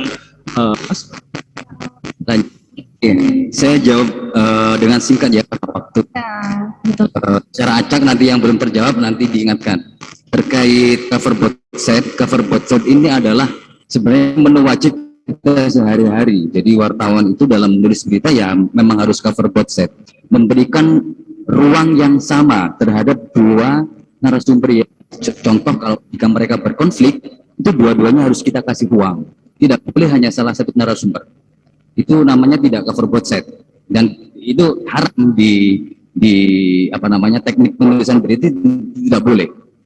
Ada kasusnya Mas siapa gitu kan, Mas Rizky TV dulu, itu menulis hanya cuma satu orang, terus kemudian dua yang satunya merasa dirugikan karena tidak merasa diwawancarain, melaporkan kasus itu ke Polrestabes Surabaya kalau nggak salah.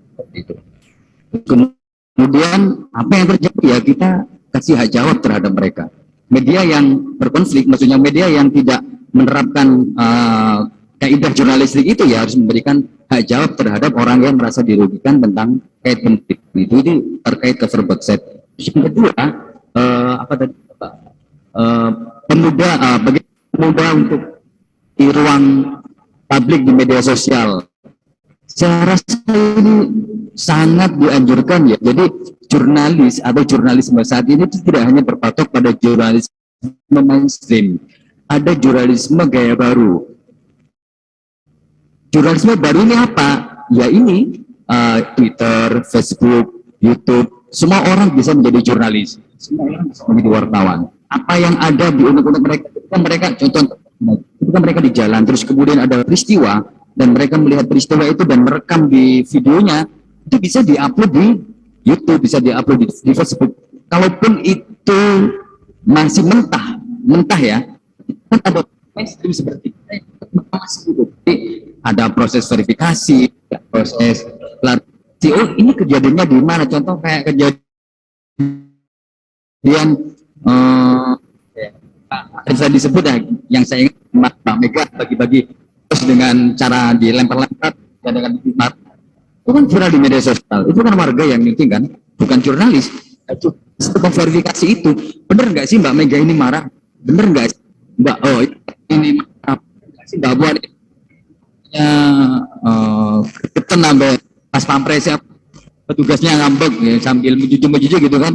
Nah itu ada proses itu. Ada proses itu.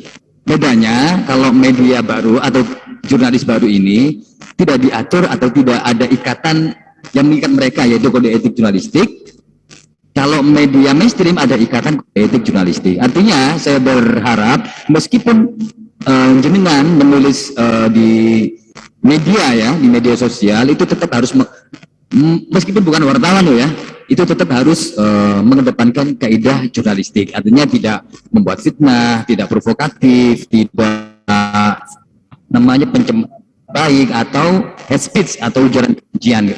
Kalau ini Anda lakukan di media sosial dengan hukum, karena tidak ada saluran hukumnya. Kalau kita jelas, kalau media berhadapan dengan hukum, salurannya ada Dewan Pers, Undang-Undang Pers dan sebagainya. Jadi saya mengingatkan teman-teman pegiat sosial atau pegiat media sosial untuk tetap menjaga etika ketika bermedia sosial. Mulutmu harimaumu. Kalau sekarang kan jadimu harimaumu. Salamatul insan fi lisan gitu kan. Ya, itu yang apa? Yang selanjutnya apa? Mas Septa. Mas Septa tentang tentang rekomendasi. Tentang ini ya. Jadi Mas Septa ini adalah kawan saya dulu di waktu liputan lapangan. Ya, jadi beliau kan minta kiat praktis meliput pemilu biar tidak media ini tidak dimanfaatkan oleh dalam tanda kutip politikus nakal ya, biar kita tidak menjadi corong mereka, biar kita tidak menjadi pendengung kepentingan mereka ya. Saya sudah mencatat beberapa hal rekomendasi organisasi JTI terhadap teman-teman jurnalis yang ada di lapangan. Yang pertama, bagi teman-teman jurnalis yang meliput di lapangan, ketika menjadi tim sukses atau ketika mencalonkan diri menjadi caleg atau paslon kepala daerah, itu sebaiknya untuk mengundurkan diri. Cara antara kepentingan pribadi dan tugas itu harus ya salah satu caranya harus mengundurkan diri memang. Dan diri jadi jurnalis. Yang kedua, menjaga integritas yang bersikap independen. Tadi sudah dijelaskan gamblang bahwa jurnalis itu tidak boleh memihak ataupun memihak, harus memihak kebenaran dan kepentingan publik. Itu yang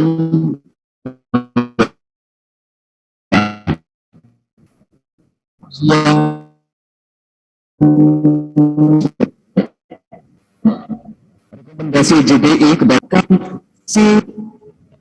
fungsi secara profesional ya, secara fungsional, fungsi tugasnya secara profesional, terus kemudian bersikap adil dengan memberi kesempatan yang sama kepada semua peserta pemilu.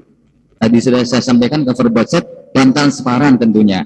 Terus kemudian menjaga pagar api, kata Mas Soleh tadi itu, dengan memisahkan ruang redaksi dan ruang bisnis. Jadi antara idealis dan bisnis itu harus dipisahkan. Semuanya biar tetap sama-sama jalan. Terus yang selanjutnya memahami, memperhitungkan dan mencegah resiko buruk yang bisa ditimbulkan oleh pemberitaan tidak profesional dan tidak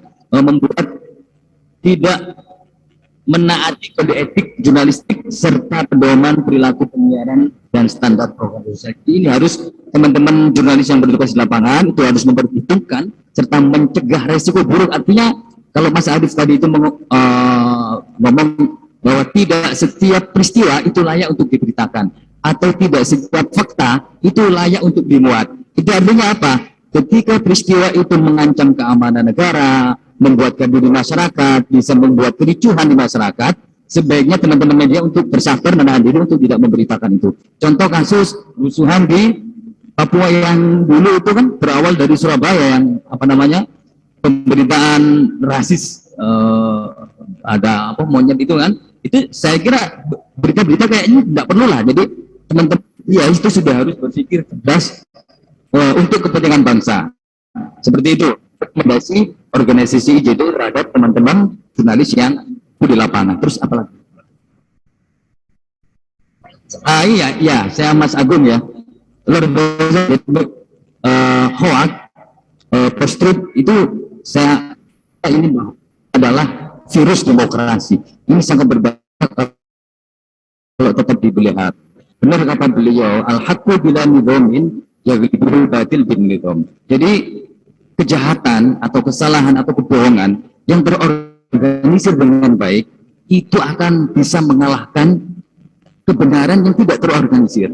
Al-haqqu bila nidhamin yaghlibuhu batil bin nidham. Kebenaran yang tidak terorganisir dengan baik maka akan kalah dengan kejahatan yang terorganisir dengan baik. Contoh kasus, maaf Pak Polisi. Maaf, kasus Sambo ini luar biasa Pak.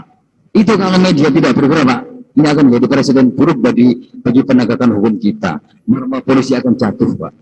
Beruntung Bapak punya media yang sangat luar biasa. Kita kawal terus. Artinya apa? Skenario buruk atau sistem apa yang saya sebut itu, kejahatan yang sudah terstruktur itu bisa ditangkap. Dengan apa? Ya dengan terus-menerus menggaungkan narasi positif. Kalau di dalam Al-Quran itu kan wa'adbi sayyi'atal hasanata tamhuha. Jadi iringan perbuatan buruk itu dengan perbuatan baik, kisah yang buruk itu pasti akan hancur. Nah, jurnalisme ketika kasus Sambo ini sudah berperan dengan baik, Pak. Yang mungkin 1-2 hari kemarin masih terbawa arus lah sebagai corongnya polisi, tapi setelah 3 hari itu jurnalis atau media sudah mulai on the right time mengawal kasus ini hingga saat ini, hingga semuanya tuntas dan terang benderang. Itu Pak, al-haqqu bila nidhamin yang batil bin nidham. Jadi ini butuh diskusi panjang Pak untuk soal apa hoax ini tidak bisa kita jelaskan di sini. Mungkin lain kita bisa ngopi-ngopi bareng di Polrestabes. Jadi ada yang belum siapa ya? Belum Sudah semua. Ya? Terima kasih. Wallahu. Assalamualaikum warahmatullahi wabarakatuh. Ya, waalaikumsalam warahmatullahi wabarakatuh. Ya, lengkap ya jawabannya teman-teman penanya. Ya, beri tepuk tangannya untuk ketiga narasumber kita hari ini. Ya, mungkin cukup sekian teman-teman diskusi kita pada hari ini. Sedikit kesimpulannya terkait tema kita, bagaimana etika jurnalistik dan etika digital itu harus tetap berpedoman dan berlandaskan kode etik jurnalistik. Kali itu sangat penting ya teman-teman, khususnya teman-teman siswa, bagaimana kita ke depannya saat liputan bisa berpedoman pada kode etik jurnalistik. Ya mungkin sekian, namun terlebih dahulu teman kita ada sesi foto bersama. Jadi teman-teman jangan beranjak dulu, kita foto bersama sama kedua narasumber kita. Oke, mungkin cukup sekian. Billahi taufiq wal hidayah. Assalamualaikum warahmatullahi wabarakatuh. Peserta diskusi maju ke depan untuk foto bersama.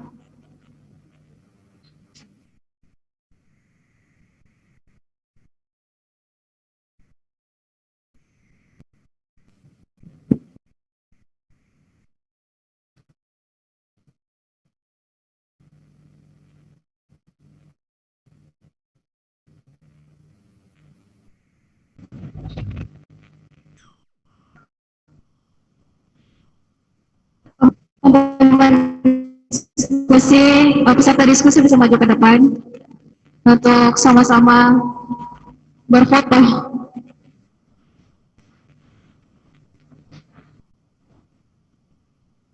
Kepada teman-teman pers kampus, silakan maju ke depan.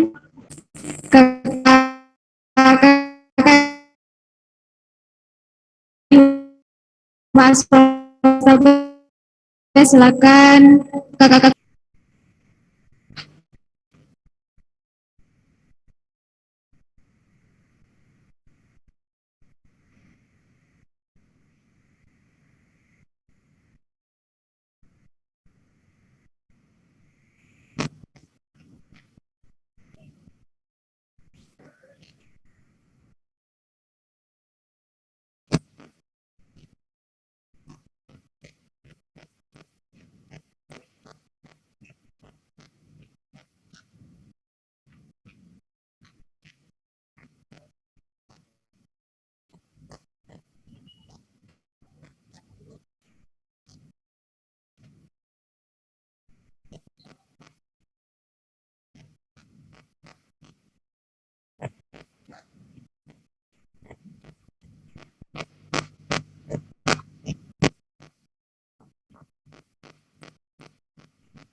jejak jemarimu berdansa. Kawan, jangan kau salah berpijak, pilihlah kata yang bijak. Bibir dan jemari jadi harimaumu saat kau beraksi. Janganlah kau memangsa. Hati-hati bicara, awas saja hati yang terluka. Kalimatmu bermakna bila pilih kata. Ayo kawan semua, berikan cinta pada dunia. Makin cakap bicara, makin cakap dicinta bersama. Awas jangan kau tertipu kata, kau bingung-bingung yang mana benar apa dustaan. Gunakan hatimu untuk tahu jawabnya. Jangan mudah tuh percaya, kawan, Dengan semua yang kau baca, yang kau silaukan mata. bibir dan jemari jadi harimaumu saat kau beraksi. Janganlah kau memangsa. Hati-hati bicara, awas saja hati yang terluka. Kalimatmu bermakna bila pilih kata. Ayo kawan semua, berikan cinta pada dunia. Makin cakap bicara, makin cakap dicinta bersama.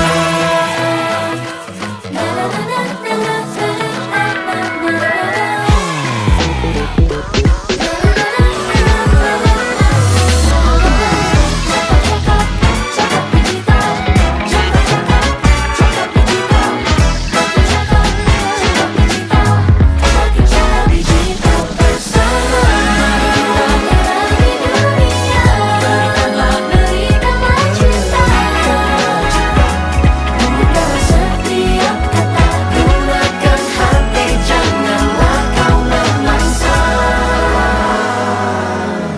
Oh, hati-hati bicara, awas saja hati yang terluka. Kalimatmu bermakna bila pilih kata. Ayo kawan semua, berikan cinta pada dunia. Makin cakap bicara, berani bersuara. Hati-hati bicara, hati terluka. Kalimatmu bermakna bila pilih kata. Ayo kawan semua, berikan cinta, berani bersuara. Bukan asal bicara, makin cakap dicinta bersama.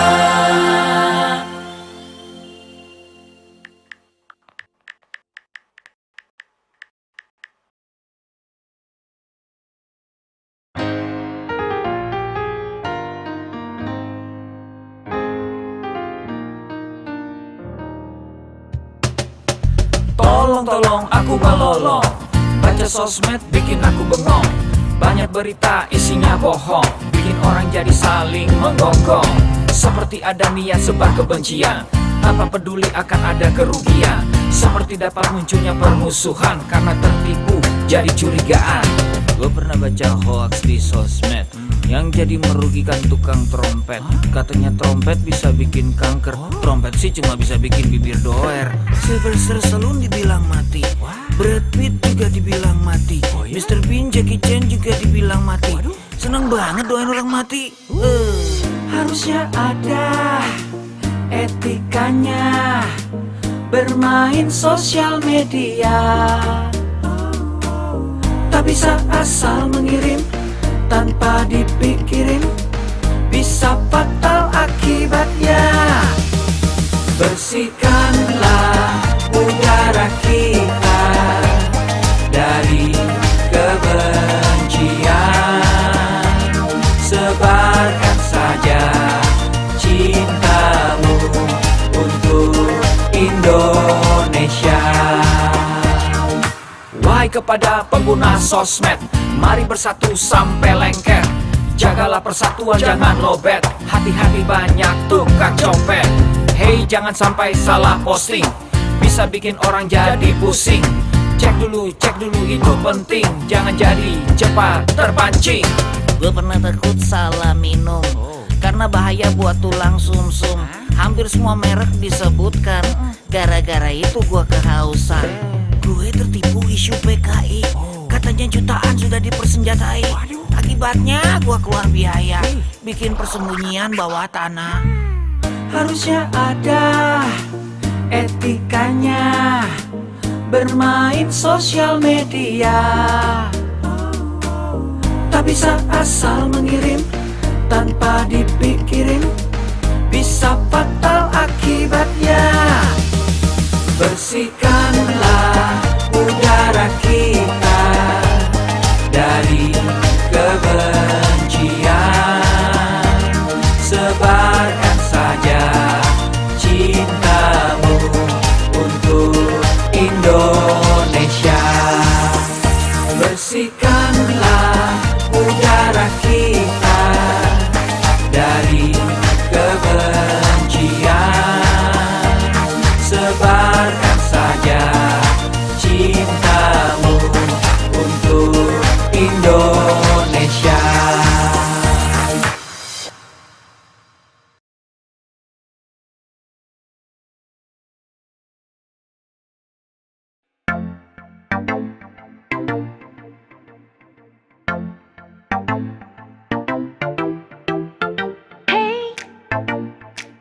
Kamu nonton apa? Pilihlah tontonan yang sesuai umur anak-anak kita. Hey, nonton ini aja. Hey, kok nonton mulu? Jangan sampai ketagihan. No. Hey, kita main saja. Aku sejak kecil belajar tanggung jawab dan juga peduli, agar nanti aku siap untuk pimpin Indonesia. Hey, ini kan gak lucu. Hati-hati jejak digital kita, jangan sampai data anak tersebar. Hey,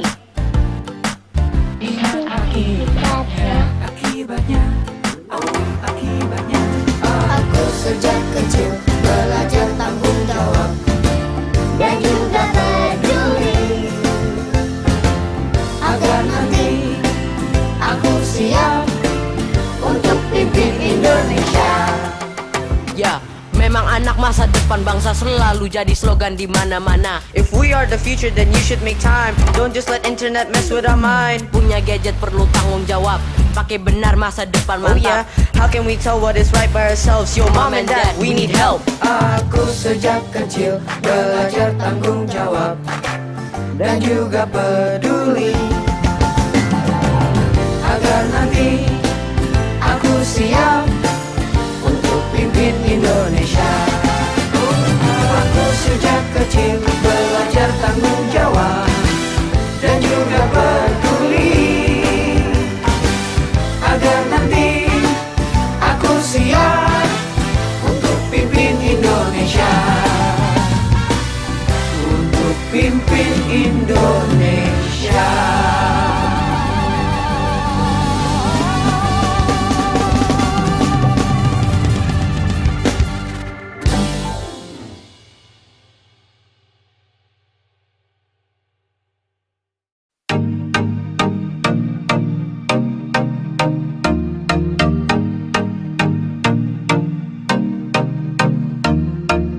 Cek dulu, cek dulu, cek dulu, cek dulu. Yo, kini saatnya kita harus tambah pintar. Jangan jadi orang yang mudah sebar-sebar, karena belum tentu itu berita benar. Kalau nggak ngerti, ayo belajar. Mulailah curiga jika sudah suruh-suruh. Sebarkanlah, hey, tunggu dulu. Periksalah kalimat, kok banyak tanda seru. Banyak huruf besar, mata gue jadi ngilu. Coba dicari beritanya dulu, mendingan begitu daripada keliru. Apa untungnya sebar kabar palsu daripada nanti kamu yang malu. Cek dulu, daripada nanti kamu yang malu. Cek dulu, siapa tahu hoax. Yup. Hello.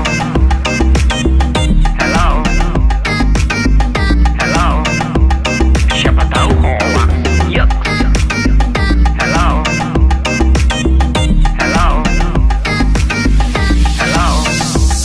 Siapa tahu hoax. Hoax itu konten yang negatif, tujuannya itu ya provokatif. Paling cocok buat orang yang sensitif.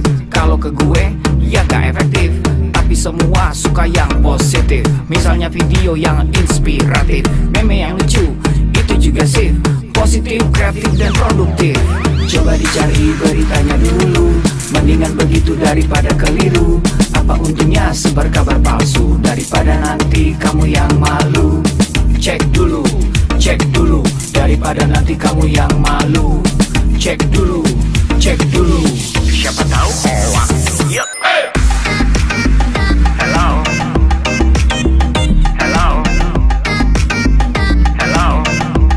Siapa tahu hoax. Yup. Hello.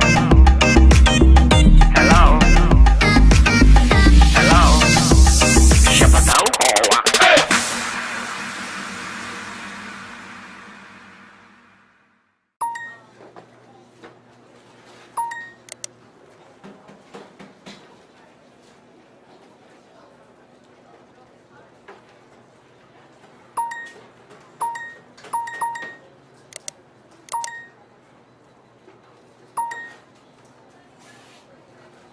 Check this one out, check one out. Ku punya teman namanya Abud, orangnya lucu kayak badut. Oleh teman-teman dia disebut si tembem dan gendut.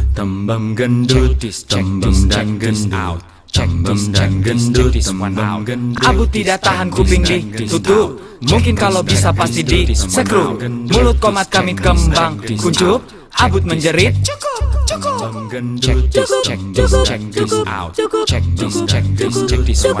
Lama-lama kepala Abud pusing karena tidak tahan dia melengking.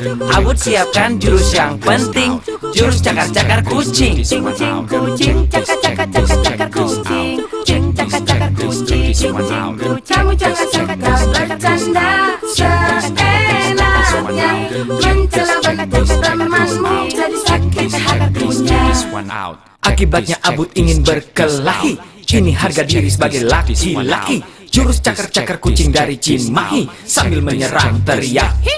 Kamu cakar-cakar bercanda seenaknya, mencela berkata temanmu jadi sakit hatinya.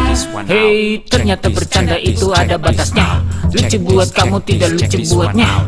Pakai perasaan sebelum kirimkan. Jangan suka bully-bully teman. Jangan bully teman. Jangan bully teman. Jangan Kamu bully cakar-cakar bercanda seenaknya, mencela berkata temanmu jadi sakit hatinya. Kamu bercanda seenaknya, jangan kaget kalau dia marah. Tanggung akibatnya, tanggung akibatnya, tanggung akibatnya.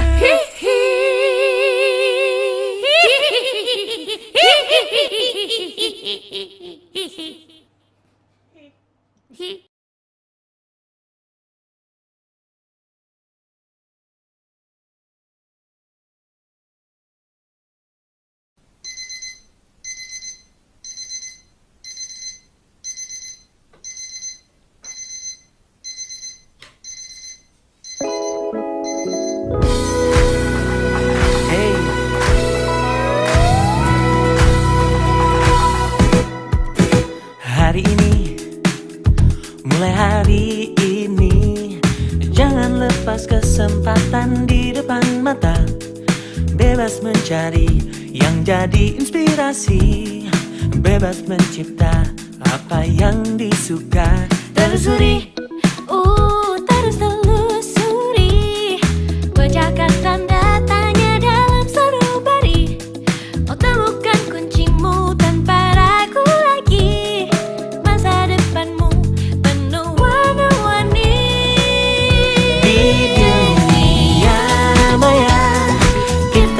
semua punya cerita. Di dunia maya kita semua bisa berkarya. Selama dunia masih berputar, selama hati masih berdebar, semakin cakap kita beri yang terbaik tentunya. Jangan lagi, oh janganlah lagi tampilkan yang berbeda dengan jati diri. Tiada lagi perundungan tak henti, mari berlari bersama menggapai mimpi. Di dunia maya kita semua punya cerita. Di dunia maya kita semua bisa berkarya. Oh, selama dunia masih berputar, selama hati masih berdebar, semakin cakap kita beri yang terbaik tentunya. Oh, oh, oh, oh. Meski kadang tak pasti, oh, oh, ada yang baiknya dihindari, namun ku percaya kita pasti bisa menilai lebih bijaksana. Di dunia maya kita semua punya cerita, kita semua bisa berkarya, punya cerita, bisa berkarya. Di dunia maya, di dunia maya kita semua punya cerita. Di dunia maya kita semua bisa berkarya. Oh, selama dunia masih berputar, selama hati masih